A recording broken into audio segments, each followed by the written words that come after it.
এটা আমি যতই হাইড করার চেষ্টা করি কখনো হাইড থাকবে না। আমি 4টা বিয়ে করবো, তো তাকে বাস স্লিপি দেবো, এটা কোনোভাবে সে জেনে যায়। আমি ফেসবুক লাইভে আসছিলাম। Are you crazy? Yes. You are. Facebook live আসলেন আপনি?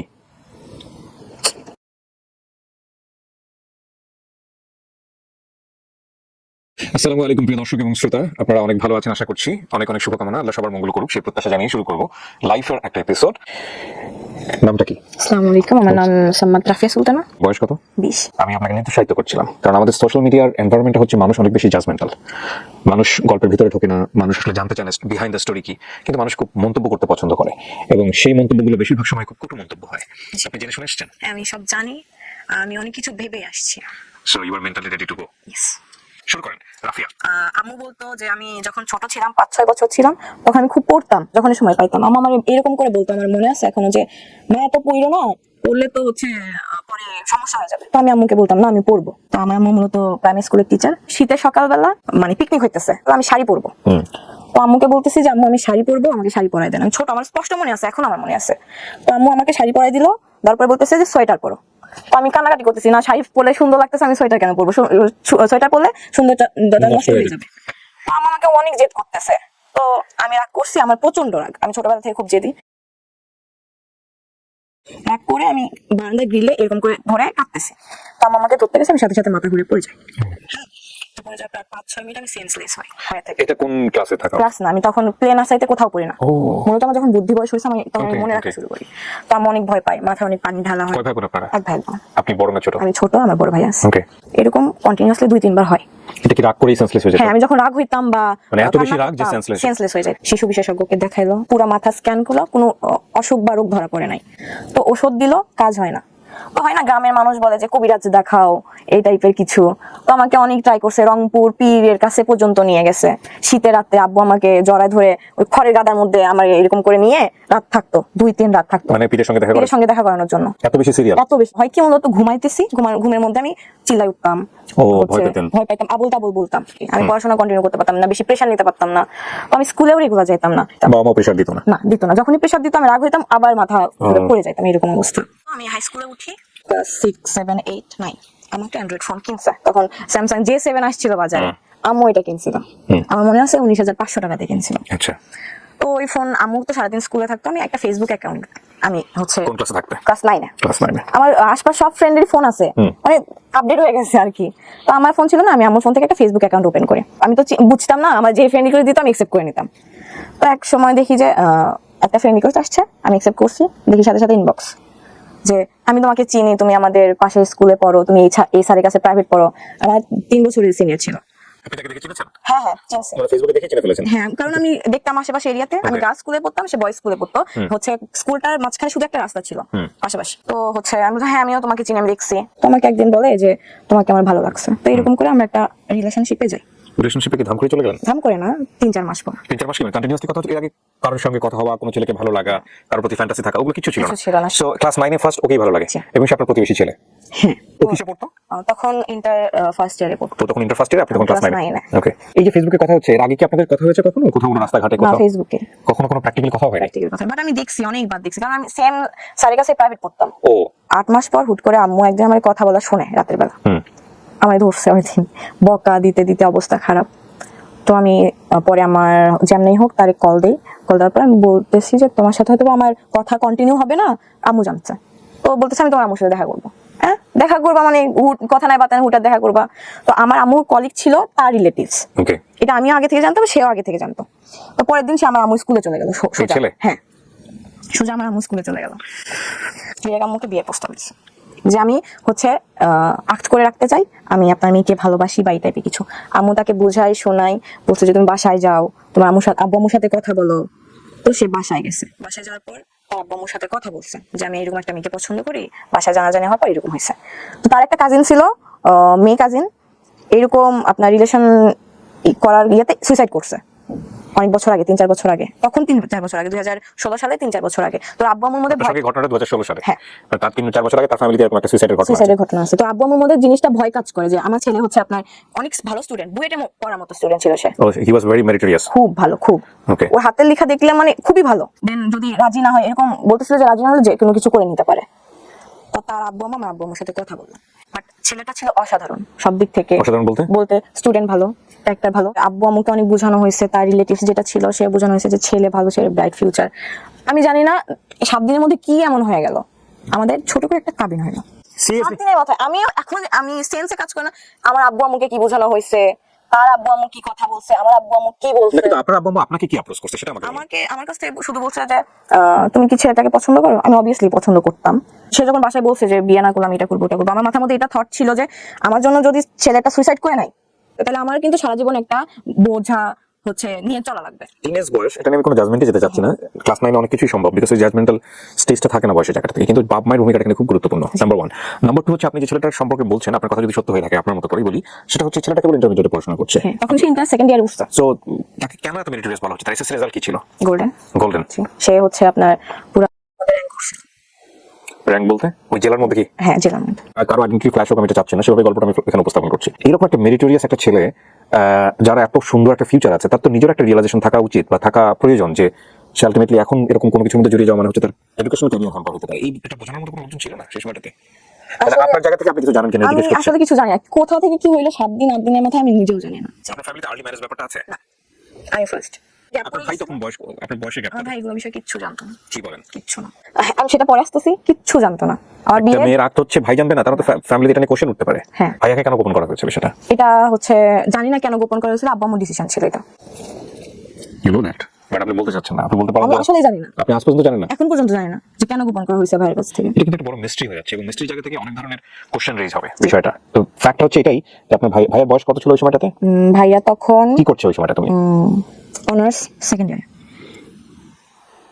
Definitely it's a big question. মানে আপনার ফ্যামিলি যদি এটা গোপন করে থাকে আপনার ভাইয়ের কাছ থেকে, তার মানে এটা আপনার ফ্যামিলি কেন করবে? এটা এটা এটা ইলজিক্যাল হয়ে গেল বিষয়টা। I don't know, actually I don't know. বা আপনি কি এমন কোনো কিছু করেছিলেন ফ্যামিলিতে, বা ও কি এমন কোনো কিছু করেছিল যেটা আলটিমেটলি সবাই খুব টেনশনে পড়ে গিয়েছিল? না, এরকম কিছু ছিল না। Are you sure? সবাই দেখতেছে। সবাই দেখতেছে, আমি জানি এরকম কিছু ছিল না। তারপর ছোট করে তার ফ্যামিলি, তার আব্বু আপনার ভাইয়া তখন কোথায়? ভাই ঢাকায়। তার বাবা মা, আমার বাবা মা কাজী অফিসে যে ছোট একটা কাবিন করে কাগজ, ওখানে আমি সাইন করি, সেও সাইন করে। এই কি আপনার ছেলের সাথে প্রথম দেখা ফিজিক্যালি নাকি তার তার আগে? আগে দেখা হয়েছে। তার আগে দেখা হয়েছে। হ্যাঁ, বেশ কয়েকবার দেখা হয়েছে। আমি একটা কোচিং সেন্টারে কোচিং করতাম, কোচিং এ যখন ব্রেক দিত তখন কোচিং সেন্টারের পিছনে দেখা করতাম, ওখানে আসতো, গল্প করতাম 2-1 মিনিট বা 5 মিনিট বা 7 মিনিটের জন্য কথা বলতাম, তারপর আবার কোচিং ব্যাক করতাম। আপনাদের মধ্যে কি এমন কোনো পরিস্থিতি তৈরি হয়েছিল যেটা যে আসলে বিয়েটা বা আক্ত করাটা আসলে খুব জরুরি ছিল? সে পাগল ছিল। প্রেমে পড়লে সবাই পাগল হয়, সেটা অন্য বিষয়। আমি আসলে আপনাকে না, বোঝাতে চাচ্ছি, এছাড়া- কোশ্চেন করতে পারবো না এই বিষয়টা নিয়ে, যে এমন কোনো ব্যাপারে আপনারা মুভমেন্টে চলে গেছেন বা না, এমন না, কোনো লেভেলে চলে গেছেন যেটা আসলে এরকম কিছু ছিল এরকম কিছু না, ছিল কিছু ছিল না। ওকে। কোন ছোট মানুষ, সেগুলো বুঝতামই না। Okay. তো তারপর সে কোথাও চান্স পায় না। পাগল ছিল কেন বলছেন? আমি জানি না, সে আমার প্রতি আমার না পাইলে মরে যাবে এরকম টাইপের ছিল। সেটা তো প্রেমে পড়লে সবাই বলে এরকম। হ্যাঁ, তোমাকে ছাড়া আমার জীবন বৃথা, তোমাকে ছাড়া আমি সকাল বিকাল 2 বার করে মারা যাবো, এরকম কথা অনেকেই বলে, সেটা সমস্যা নাই। এরকমই প্রবলেম ছিল। তো তারপর সে এইচএসসি এক্সাম দেয়, এক্সাম রেজাল্ট খারাপ আক্তের পরে কি হলো একটু বলেন না? আক্তের পরে তো আপনারা তো বিবাহিত। না, আমরা সেপারেশনে থাকতাম। এটা ডিসিশন ছিল যে সে পড়াশোনা করে এস্টাবলিশড হবে, আচ্ছা। আমি পড়াশোনা করব। তারা যখন একটা বয়সে যাবে তখন বড় একটা অনুষ্ঠান করে উঠাই দেওয়া হবে। এটা শুধু শুধু 2 ফ্যামিলির মধ্যে গোপন ছিল। আমি আমার বাসায় থাকতাম, সে তার বাসায় থাকতো, আমরা মাঝে মধ্যে দেখা করতাম, রেস্টুরেন্টে ঘুরতে যেতাম, এতটুকু অবধি। ওকে। তার রেজাল্ট খারাপ হলে গ্রেড আসে, খুবই খারাপ। মানে ওইরকম ছেলের থেকে এটা আশা করা যায় না। এই খারাপ হওয়ার পেছনে কে, মানে আর দুইজনেই দায়ী। আমরা সবসময় ঝগড়া করতাম, কম বয়স না, ঝগড়া করতাম, ইফেক্ট করতো, সে পড়াশোনা করতো না, কান্নাকাটি করতো। ঝগড়া করার পর আমি ব্লক মারতাম, ফোনে কথা বলতাম না, আমি তাকে বাজে কথাই বকাও দিতাম। এখন মনে হচ্ছে না এটা ভেরি ভেরি ইম্পর্টেন্ট স্টোরি। ওর বয়সী, ওই সময় বয়সী যারা টিনেজার তাদের জন্য না, সেই সব বাবা মায়ের জন্যও যারা এরকম ডিসিশন নেন বা নিতে বাধ্য হন। তো বাসা থেকে তো একটা আমার উপরে তো আসবে না যে তোমার জন্য হচ্ছে আমার লিটারালি। তার বাবা বলে যে ওই মেয়ের সাথে হচ্ছে কাবিন করার পর আমার ছেলেটা লাইফ শেষ, আমার মুখের উপর বলা হয়েছিল। আমিও তখন এসএসসি দিই, একটা সাবজেক্ট আমার ফেল আসে। কত সালের এসএসসি? 19 সালে। কি নিয়ে ঝগড়া হতো আপনাদের মধ্যে? অন্য কোনো ছেলেরা কেন না না, ফেসবুকে অ্যাড করছো? থার্ড পারসন নিয়ে ঝগড়া হতো। তাহলে আমার কোনো ফ্রেন্ড থাকতে পারবে না, ইভেন মেয়ে ফ্রেন্ডও না। আমার একটা ফ্রেন্ড ছিল, ফ্রেন্ডের নাম আমি মেনশন করি। ও অনেক ভালো একটা মেয়ে ছিল, আমাকে বাইরে যাইতে দিত না, ওই ফ্রেন্ড আমার সাথে দেখা করতে আমার বাসায় আসতো, তাও আসা যাবে না। প্রথম প্রথম তো এগুলো অনেক ভালো লাগে প্রেমে পড়লে, হ্যাঁ এগুলো অনেক ভালো লাগে, তারপরে তো এগুলো অসহনীয় হয়ে যায়। এগুলো অসহনীয় হয়ে যায়। আপনি কি অত্যাচার করতেন ওর উপরে? বকা দিতাম, জোরে কথা বলতাম, চিল্লাইতাম, অনেক সময় আসতে মুখে যা আসছে আমি ওটা বলতাম। এটা কি শুধু ফোনে করতেন না বাইরেও করতেন? ফোনে ফোনে শুধু ফোনে করতেন? শুধু ফোনে, কিন্তু সে চুপচাপ সহ্য করে নিত। আমার উপর কিছু প্রেশারাইজ করা হয়, এটা আমি নিতে পারতাম না। আচ্ছা, ওই ছোটবেলা থেকে কিন্তু ওর এই প্রবলেমটা আছে যেটা আপনি শুনেছেন। হ্যাঁ, বাট এমনও হয়তো যে আমি গোসলে গেছি, সে আমার ফোন দিছে, আমি ফোন রিসিভ করতে পারি না, আমি গোসল থেকে এসে ওই ছিল কার সাথে ছিল? না আমি গোসল থেকে এসে কল ব্যাক করছি যে আমি গোসলে গেছিলাম, আমি ফোন রিসিভ করতে পারি না। সে বলতো তুমি আমার পারমিশন ছাড়া গোসলে কেন গেছো? সেটাই তো, আপনি কেন গোসল করবেন? আমি আপনাকে একটা কথা বলি, আপনি যে স্টেজে প্রেম করে এসেছেন সেটা তো আমাদের জীবনে কম বেশি গেছে লাইফে। হ্যাঁ, এইরকম বোকামো মানুষের জীবনে আসে। এটা আমরা এই স্টেজে এসে বলি বোকামো, কিন্তু এই স্টেজে মনে হয় অসাধারণ জিনিস। কিন্তু আমাকে একটু বলেন যে এই লিবার্টিটা সে কেন দিতে চাইতো না আপনাকে? সন্দেহ করতো, হ্যাঁ সন্দেহ করতো। এটা একটা বিশাল সমস্যা আছে। কোনো সন্দেহ জিনিসটা অনেক খারাপ। আপনি সন্দেহ করতেন না ওকে? না, আমার তার প্রতি আপনার বিশ্বাস ছিল কোনো ফল্টই নাই ওর ক্ষেত্রে? আজকে যদি বলতে আসছেন ফল্টগুলো, আপনার ফল্টগুলো বলেন। আমার ফল্ট গুলো ছিল যে আমি একটু ঘুরতে পছন্দ করতাম, ফ্রেন্ডের সাথে আড্ডা দিতে পছন্দ করতাম, সে সেগুলো পছন্দ করতো। ওর কি নিজে কোনো ফ্রেন্ড সার্কেল ছিল? না, ও মনে করে আমি যেরকম আমার সামনে মানুষটা ওইরকমই হবে। হ্যাঁ, অনেক অসম্ভব মেরিটোরিয়াস মানুষদের কিছু কিছু প্রবলেম থাকে। ও হয়তো লোনলি থাকতো ওই সময়টাতে, হয়তো আপনাকে মিস করতেছে, আপনাকে চাচ্ছে, হয়তো আপনি ফ্রেন্ডের সাথে ওই সময়টা টাইম পাস করতেছেন। স্লিপিং পিল খাইছে 10টা। এটা আপনার ফেল করার পরের ঘটনা, আগের ঘটনা? পরের। আপনি এসএসসি তে ফেল করলেন, মূল কথা হচ্ছে এটা। এই তখন ঘটনা আমি বাসায় বসে, আচ্ছা, তো আমি যেভাবে জানতে পারছি, আমি আম্মু শুধু বলছি যে আমার সাথে চলেন। আম্মু স্কুল থেকে ব্যাক করছে, আমার সাথে চলেন। আমি দৌড় দিছি তার বাসায়। আমি তার আম্মুরে বলতেছি যে নাম মেনশন করলাম না, কই বলতেছে রুমে ঘুমাইতেছে। রুমে ধাক্কা দিলাম, রুম খুলতেছে না। তো বলতেছে কি হয়েছে মা, কি হয়েছে? বলতেছে আপনার ছেলে ঘুমের ওষুধ খাইছে। তার বাবা জোরে ধাক্কা দেওয়ার খুলে গেছে, সে বেডের উপর অচেতন অবস্থায়। মানে সে আসলে আপনার কথা মতো স্টেপ নিয়েছে? হ্যাঁ, বেডের নিচে দেখি 2টা ওষুধের পাতা এবং অনেক কোম্পানির অনেক ভালো একটা ওষুধ। একটা পিল খাইলে আপনার ভালো মতো ঘুমায় যায়। সে 20টা খাইছে। মানে এটাকে আপনি খেয়েছেন কখনো? আমি খাই নাই কখনো। তাহলে আপনি বুঝলেন কি করে যে একটা খেলে আপনার? আব্বু বলে। আচ্ছা, ওকে। হসপিটালে বলা হলে ছোট একটা ওয়াশ করা হবে, তো তার বাবা ওয়াশ করতে দিবে না। তো বলতেছে যেমনি হোক ওয়াশ করা ছাড়া কি করা যায় করেন। সারা রাত ছিলাম সেখানে। তারপর এটা ফ্যামিলি পর্যায়ে চলে আসে। ডেফিনেটলি, হ্যাঁ, আসাই উচিত। ফ্যামিলি পর্যায়ে চলে আসার পর ওর আম্মু হাউস ওয়াইফ ছিল। এটা চাইতো যে মাঝে মধ্যে আমার আম্মু তাদের বাসায় যাবে, গল্প করবে, সারাদিন থাকবে, আত্মীয়তা। বাট আমার আম্মু সারাদিন জব করে আসে, এমনি তার উপর অসুস্থ। কিন্তু এই ব্যাপারটা তো খুবই ন্যাচারাল না? এটা কিন্তু চাওয়াটা খুব ন্যাচারাল। হ্যাঁ, আপনি চাইতেন ওনার কাছে? আপনার তো হাজবেন্ড। না আমি যেতাম, আমাদের এটা ছিল না, কন্ডিশনে ছিল না। কন্ডিশনে ছিল না। সো ডেফিনেটলি এটা তো মানাটা একটা হাজবেন্ডের জায়গা থেকে। একে তো হচ্ছে সে লোনলি একটা পারসন, তার লাইফটা অন্যরকম।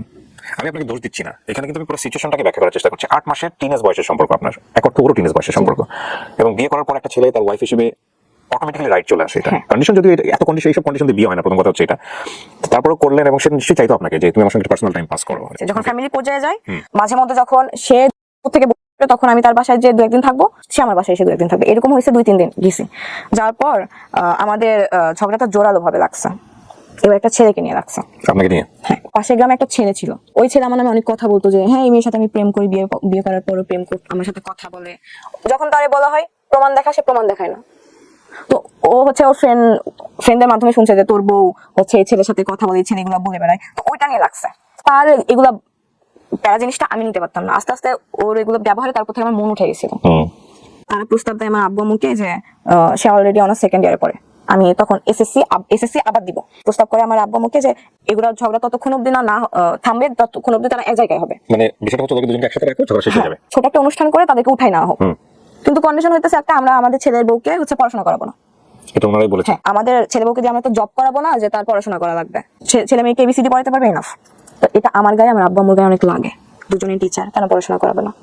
তারপরে হইতেছিল না তার সাথে আমার মনোমালিন্য সবসময় লেগেই থাকতো। 6 মাস কন্টিনিউ তার সাথে আমার কোনো কন্টাক্ট ছিল না। ডিসিশন নেওয়া হইলো যে আমাদের সেপারেশন হবে, ফ্যামিলিগতভাবে মিউচুয়াল ডিসিশন। বাট সে চাইতো না। তারপর আমাদের সেপারেশন হয়। সেপারেশন বলতে কি আপনাদের ডিভোর্স? ডিভোর্স কয় বছর পরে হয় এটা কাবিল হওয়ার? 15 বছর। আপনি যে 15 বছরের গল্পটা বললেন, এর মধ্যে কোনো বিউটিফুল মোমেন্টস ছিল আপনাদের? হ্যাঁ, অনেক মোমেন্ট ছিল। একসাথে ঘুরতে বের হইতাম, টাইম স্পেন্ড করতাম, রেস্টুরেন্টে খাইতে যাইতাম, এগুলো ছিল, অনেক স্মৃতি ছিল। যখন আপনি সাইনটা করলেন তখন আপনার ফিলটা কি হচ্ছিল? সত্যি বলতে আমার মনে হচ্ছিল যে এটা লাইফে একটা বড় ইফেক্ট পড়বে, বাট আমি যে ডিসিশনটা নিতেছি আমি রাইট ডিসিশন নিতেছি। আপনাকে কেউ ইনফ্লুয়েন্স করেছে ওই সময়টা? কেউ না। ভাইয়া তো ততদিনে জেনে গেছে। তারপর কি বলেছিল ওনার জানার পরে? আমার সাথে কথা বলতো না। আব্বু আমার সাথে কথা বলা রাখতো, ব্যস্ত কথা বলতো, আমার সাথে কথা বলতো না। যদি কোনো দরকারে বাসায় আসতো, সামনে পড়তো, কোনো দরকারে যে রাফি, আমি রাফি বলে ডাকে, চাও বা ভাত খাবো আম্মুকে বল, এতটুকু অবধি, কথা বলতো না। ডিভোর্স হওয়ার পর তারপর করোনা আসে, যখন প্যান্ডেমিক সিচুয়েশন, তখন ঢাকা ভার্সিটির একটা ভাইয়া অনেক ভালো টিচার, ওনার ইংলিশ কোর্সে ভর্তি হয়, হওয়ার পরে ওই ইংলিশ কোর্সে অন্য একটা ছেলে পড়তো, তো আমরা অ্যাড হই। অ্যাড হওয়ার পর আমাদের কথা হয়তো পড়াশোনার বিষয়ে, এটা 2021 সালের জুনের দিকে। তো ছেলেটাকে দেখে আমার ভালো লাগছে, ততদিনে কিন্তু আমি হচ্ছে ওই জিনিসটা থেকে বের হইতে পারছি, বাট ইফেক্ট করে আমার উপর। আমি বলতাম না কখনো, মানে একটা হয় না যে মেয়েরা কেন আগে বলবে, ছেলেরা আগে বলবে। সে আমার থেকে 10 মাসের ছোট, মেনশন করি, সে নিজেও জানতো সেটা। কোচিং এ একসাথে পড়তে না? আমি তখন থাকতাম সে ঢাকায়। আচ্ছা, আমাদের অনলাইনে পরিচয়, ভাইয়ার মেসেঞ্জার গ্রুপে। ভাই আপনাদেরকে পড়াইতো? হ্যাঁ, অনলাইনে পড়াইতো। ওই ছেলেও কি আপনারই ব্যাচমেট ছিল? হ্যাঁ, ব্যাচমেট। ফেসবুক গ্রুপ, তারপরে ফেসবুক গ্রুপ থেকে হয় না ফ্রেন্ড লিস্টেও চলে আসে অনেকে, সে আমাকে অ্যাড পাঠায়। কথা হইতে হইতে এমন এমন কথা বলতো যে আমার মনে হতো এই ছেলেটা মনে হয় আমার পছন্দ করে। আমি একদিন ডিরেক্ট আস্ক করি যে তুমি কি আমাকে পছন্দ করো? তো সে বলে হ্যাঁ। তো আমারও তাকে ভালো লাগতো। 2-3 দিন টাইম নিছি, নেওয়ার পরে বলছি যে আমার লাইফের যেটা আছে আমি পুরোটাই বলছি, যে তারপরে তুমি স্টেপ কি নিবা সেটা তোমার ডিসিশন, কারণ এটা আমি যতই হাইড করার চেষ্টা করি কখনো হাইড থাকবে না। তো সে বললো যে আচ্ছা, আমার ফ্রেন্ড হয়ে থাকি, তুমি আমাকে একটা কথা দাও যে তুমি কখনো রিলেশনশিপে যাবে না, আমিও কখনো রিলেশনশিপে যাব না, আমরা ফ্রেন্ড হয়ে থাকবো, ফিউচারে কি হবে সেটা দেখা যাবে। ওকে, ফাইন। এটা জুন মাস। সো কত সালে? জুন মাস 2021 সালে। সো প্রথমে এসে আপনাকে প্রপোজ করেছে প্রেমের প্রস্তাব, হ্যাঁ। পরে যখন জেনেছে তখন বলছে ফ্রেন্ড হয়ে থাকি। হ্যাঁ, জানি না ছেলেটার প্রতি আমি দিন দিন উইক হয়ে পড়ছি প্রচন্ড পরিমাণে। প্রচন্ড বলতে? প্রচন্ড। তাকে তো সবসময় ভিডিও কলে দেখতাম, ছবিতে দেখতাম, আমার ইচ্ছা করলো আমি তাকে সরাসরি দেখবো। তার গ্রামের বাসা ভোলাতে। তাকে আমি বলি যে আমি তোমাকে দেখবো, তো বলে যে তো আমি তাকে দেখার জন্য ভোলাতে যাই। থেকে ভোলার ডিস্টেন্স 550 কিলো। আপনি ও জানতো যে আপনি বলতে যাচ্ছেন? না। আর কয়দিনের মধ্যে? 2.5 মাসের মধ্যে। 2.5 মাসের মধ্যে? জি, আমি আমার এই ঘটনা কি এটা প্রমাণ করে না যে আপনি বাই ন্যাচারালি অনেক বেশি ক্রেজি? হ্যাঁ, আমার রাগ অনেক, বাট এরকম কারোর প্রতি ক্রেজিনেস বা কারোর প্রতি এত, সেটা ঠিক আছে, হয়তো এরকম কোনো সাবজেক্ট পাননি যেটা এক্সপ্লোর করার মতো, বাট আপনার ক্রেজিনেসটা এই লেভেলে যাইতে পারে সেটার মতো কিছু একটা ঘটেছে আপনার লাইফে এবং সেটা আপনি করেছেন। তো আপনি ধাম করে চলে গেলেন নাকি বাসায় কাউকে জানিয়েছিলেন? না, বাসায় আম্মুকে বলছি যে আমার একটা ফ্রেন্ডের বিয়ে, আমি মিথ্যা কথা বলছি, আম্মুকে মিথ্যা কথা বলি যে আমার হচ্ছে একটা ফ্রেন্ডের বিয়ে, 2 দিন আমাকে সেখানে স্টে করা লাগবে। এদিকে আমি আমার বেস্ট ফ্রেন্ড ছিল তখন, রাহিম, নামটা মেনশন করতেছি, আর আমার চাচাতো ভাইকে নিয়ে একটা প্রাইভেট কার ভাড়া করে রেন্টে করে নিয়ে আপনি শেয়ার করলেন কার সঙ্গে? আর বেস্ট ফ্রেন্ড। সো ওকে আপনি শেয়ার করলেন যে আমি তোমাকে নিয়ে এখন বলাতে হ্যাঁ, যাবো। আমার থেকে 2 বছরের সিনিয়র, বাট অনেক ভালো। তো যাই, আমার এখনো মনে আছে তারিখটা, 7ই আগস্ট বিকেল 5টায় রওনা দিই আমরা, যে আমরা সকাল 7:30টায় পৌঁছাই ভোলার 0 পয়েন্টে। সে জানে না যে আমি গেছি এখানে। আমি ফোন দিছি, আমি ভাবছি হয়তো ফোন পিক করবে না যেহেতু ঘুমাই, তো করছে পিক, সাথে করছে। তো আমি বলতেছি যে আমি ভোলার 0 পয়েন্টে, জায়গাটার নাম আমার সঠিক মনে নাই, একদম সদরে। তো শক, কত ভালোবাসা মেয়েটা। 5 মিনিট পরে কল দিয়ে বলতেছি তুমি কি আসলেই বলতে? তখন আমি দোকানের নাম বলি, জায়গার নাম বলি, তখন ক্লিয়ার হয়েছে যে আসছে। তুমি যে আসছো, আমি তো 1 ঘন্টার বেশি তোমাকে টাইম দিতে পারবো না। আমার এই কথাটা ফার্স্ট আমার অনেক খারাপ লাগে যে আমি 15 ঘন্টা জার্নি করে আসছি, সে আমাকে 1 ঘন্টার বেশি টাইম দিতে পারবে না। আল্লাহ, কেন হইতেছে এমন আমার সাথে? প্রিয় দর্শক এবং শ্রোতা, এই সময়টাতে কিছুটা কালার ডিস্টরশন হতে পারে বা কালারে কিছুটা চেঞ্জ আসতে পারে, বিকজ আমাদের লাইটের সেটআপটা চেঞ্জ হয়েছে বারবার ইলেকট্রিসিটির লোডশেডিং এর কারণে। সো একটু চেঞ্জেস আসতে পারে, এটা একটু চোখে লাগতে পারে, এটা আপনার কাছে করবেন। কিন্তু আপনার প্ল্যান কি ছিল? সঙ্গে থেকে যাবো ওখানে? না, আমার প্ল্যান ছিল আমি দেখা করবো, অ্যাট লিস্ট 4-5 ঘন্টা ঘুরবো বা টাইম স্পেন্ড। টাইমের কথাটা ওই সময়টা বলাটাও উচিত না, কারণ 10-15 ঘন্টা জার্নি করে গেছে। তারপরে গাড়িতে বসলাম, গল্প করলাম। করোনার জন্য কোনো রেস্টুরেন্ট খোলা ছিল না, কোনো পার্ক খোলা ছিল না। তো আমরা সে আমাকে বললো যে তোমাকে একটা লেকের পাড়ে নিয়ে যাই, চলো। তো সবাই, আমার কাজিন, আমার ফ্রেন্ড, গাড়িতে বসলাম, গেলাম। আর ভোলা না, একটু পরপর মসজিদ, অনেক সুন্দর মসজিদ, আমার এই জিনিসটা অনেক ভালো লাগছে। এত সুন্দর মসজিদ, আমি এটা বলছি যে আপনাদের হচ্ছে ভোলাতে অনেক সুন্দর মসজিদ, ঢাকা থেকে অনেক। আপনি বলতেন? হ্যাঁ, এটা চলে আসছে আমার রেসপেক্টের জায়গা থেকে। ড্রাইভার আঙ্কেল যে, সে বলতেছে যে 5টার ফেরিটা যদি আমরা মিস করি, আমাদের কালকে সকালে ওয়েট করা লাগবে। তো বলতেছে আমি তোমার সাথে ফেরি ঘাট অব্দি যাবো, অনেক ছবি উঠাই, ভিডিও করি। এখনকার করে না টিকটক, করছি কয়েকটা ভিডিও। টিকটক করতেন আপনি? এখন করেন না, তার জন্য ছেড়ে দিছি। এই ছেলেটার জন্য? হ্যাঁ, পছন্দ করতো না। তো তারপরে সে আমার সাথে থাকতে পারতেছে না, তো আমি বললাম যে আপনি এখান থেকে বাসায় যান। হ্যাঁ, তো সে কোন এক ফ্রেন্ডকে ফোন করলো যে তুই আমার বাসায় একটু ম্যানেজ করিস, যদি ফোন দেয় আম্মু বলিস যে আমি তোর সাথে আছি। তো সে আমাকে বললো যে আমি তোমার সাথে বরিশাল পর্যন্ত যাব, মানে নদীটা পার হইলে বরিশাল জেলা। তো আমি খুশি হইলাম যে হ্যাঁ, অ্যাটলিস্ট যেটা বলছে যে 1 ঘন্টা থাকবে, তার থেকে বেশি সময় সে তো কোম্পানি দিচ্ছে। হ্যাঁ, তার জন্য আমি গিফট নিয়ে গেছি, 2-3টা টি-শার্ট, একটা ঘড়ি। ওই ঘড়িটা আমি অনেক কষ্ট করে আমি ঘড়িটা ম্যানেজ করছি। সে চকলেট খাইতে পছন্দ করতো, এগুলো নিয়ে গেছি। বলতেছে এগুলো আমি কিভাবে নিয়ে যাবো, এগুলো নিয়ে বাসায় ঢুকতে পারবো না। আমি অনেক কোশ্চেন জিজ্ঞেস। বলতেই তো সমস্যা হয়। হ্যাঁ, সুন্দরভাবে বিদায় দিল আমাকে। আমি অনেক মজা নিয়ে আসছি যে তার সাথে অন্তত দেখা হয়েছে আমার। আমি ভোলা থেকে যাওয়ার 8 দিনের মাথায় সে ঢাকায় আসে কলেজে অ্যাসাইনমেন্ট জমা দেওয়ার জন্য। ঢাকাতে পড়তো সে? হ্যাঁ, আমি ভাবলাম আমি আবার যাবো তার সাথে দেখা করতে। ঢাকাতে? হ্যাঁ, কি মানে আমি জানি না তখন কি বলছি, যে কোনো একটা বই ম্যানেজ করছে আমাকে। আর আমাকে আম্মু কখনো না বলে না, আমার বিকজ অফ ইনসিডেন্টের কারণে। ইনসিডেন্টের কারণে, প্লাস আমি অসুস্থ, যদি আমাকে একটা জিনিস নিয়ে না করে আমি রেগে যাই, রেগে যাই যদি আবার মাথা ঘুরে পড়ে যায়, আবার অসুখটা আবার ব্যাক করে, এটার ভয়ে আব্বুকে বলা হয়েছে যে পিকনিকে যাচ্ছি। তো আমি আমার ফ্রেন্ড, আমার ওই ফ্রেন্ড আবার ওই কাজিনকে নিয়ে আমি ঢাকায় আসি। ঢাকায় এসে তাকে কল দেওয়া হয়। কল দেওয়া হওয়ার পর 10 নম্বর মিরপুর 10-এ কল দেওয়া হয়েছে যে 10 নম্বরে আসি, আসো। সেও জানে না যে আমি আসছি। আমি আমার ফ্রেন্ডকে দিয়ে কল দেওয়া যে তুমি বলো তুমি আসছো ঢাকা কাজে, তুমি ওর সাথে দেখা করবা। তো সে আসে, একসাথে খাওয়া দাওয়া করলাম, বসলাম, খাওয়া দাওয়া করলাম। সন্ধ্যার পরে সেই হোটেলে আসলো যে চলো তোমাদের হোটেল অব্দি পৌঁছাই দেই, তারপরে ওখানে কিছুক্ষণ গল্প করে আমি চলে আসবো। সে হোটেল অব্দি আসলো, আসার পরে সবাই মিলে গল্প করলাম, 8 ঘন্টা মতো গল্প করে তার বাসা থেকে ফোন আসলো, সে চলে গেল। তো আমি রাতে তাকে কল দিলাম যে কালকে সকাল থেকে বিকাল অব্দি আমাকে টাইম দেওয়া লাগবে আপনার। সে কোনোভাবেই রাজি না, সে অজুহাত দিচ্ছে যে তখন ঢাকাতে। হ্যাঁ, ঢাকাতে। না না, সে তার ফুল ফ্যামিলি ঢাকাতে সেটেল। ভোলাতে ছিল করোনার জন্য। তো সে অজুহাত দেয় যে খালামণি বাসায় যাওয়া লাগবে, আম্মু বের হইতে দেবে না। আসলে এগুলো কিছু না, আমি তো বুঝি।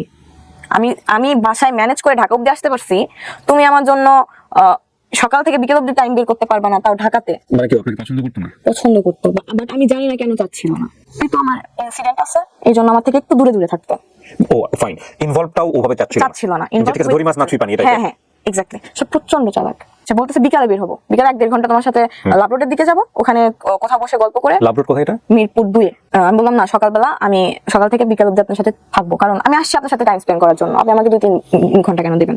তো সকালবেলা বের হয়েছে 10টার সময়, ঘুরছি ঢাকা শহর, যমুনা ফিউচার পার্কে, বসুন্ধরা সিটিতে, পার্ক, রেস্টুরেন্ট। আমার সাথে যতক্ষণ ছিল আমি কখনো এটা ফিল করতাম না যে তার সাথে আমার ফ্রেন্ডশিপ, বয়ফ্রেন্ড গার্লফ্রেন্ড। আপনি এটা ফিল করতেন? আমি ফিল করতাম, সেও ফিল করতো। কিন্তু আপনাদের মধ্যে কোনো ওয়ার্ড দেওয়া হয়েছিল যে না, সে কমিটেড ছিল না আমার সাথে কোনোভাবে। সে তো ক্লিয়ার করেছিল, সেটা ক্লিয়ার করেছিল, সেই জায়গাতে সে ট্রান্সপারেন্ট ছিল ডেফিনেটলি। ওই তো ধরি মাছ না ছুঁই পানি। আর আপনি নাকি আপনার উইকনেস আপনি তাকে বুঝিয়ে দিয়েছেন, এখানে আপনি দোষ দিবেন কিভাবে?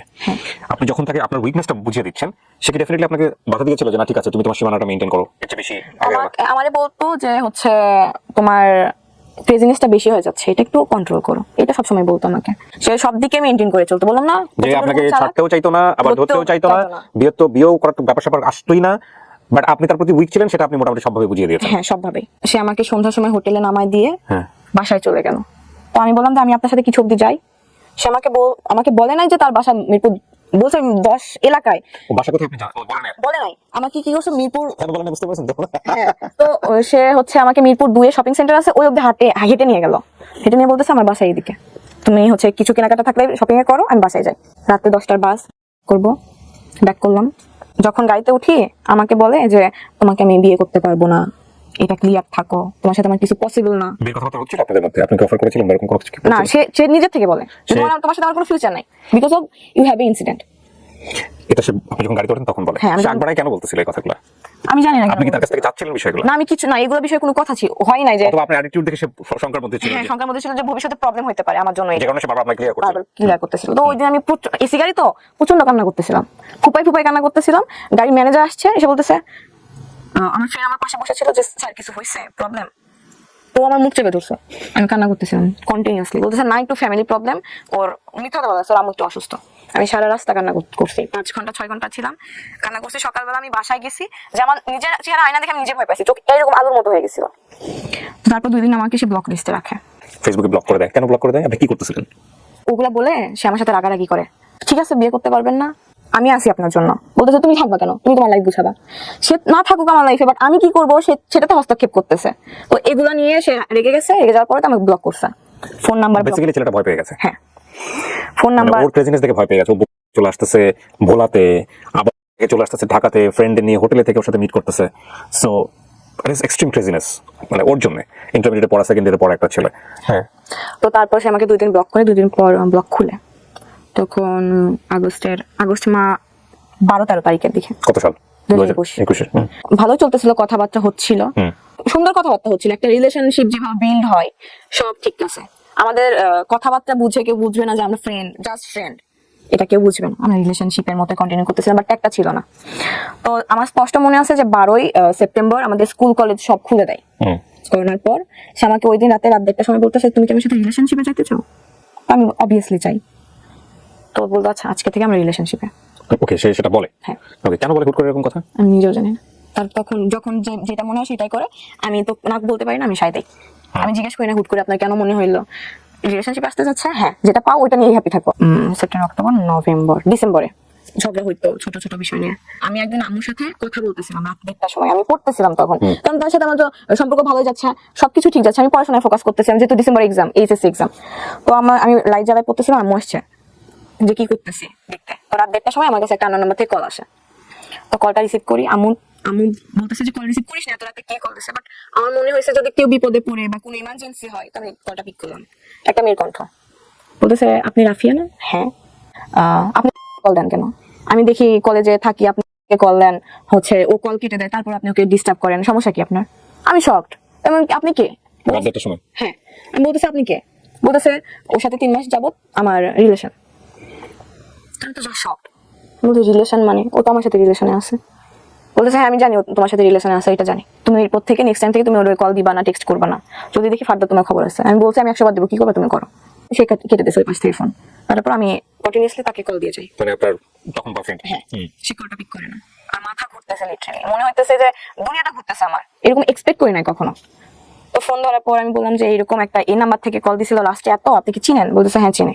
আমি বলতেছি কি হয় আপনার? বলতেছে আমি তোমাকে বলি নাই ওর সাথে আমার লাস্ট 3 মাস যাবত সম্পর্ক, আমি তোমাকে বলি নাই, আজকে মনে হয় ও বুঝতে পারছে, এই জন্য তোমাকে কল করছে। তো আমি তোমার সাথে সম্পর্ক কন্টিনিউ করতে পারবো না, ইভেন তোমার সাথে কন্ট্যাক্ট কন্টিনিউ করতে পারবো না।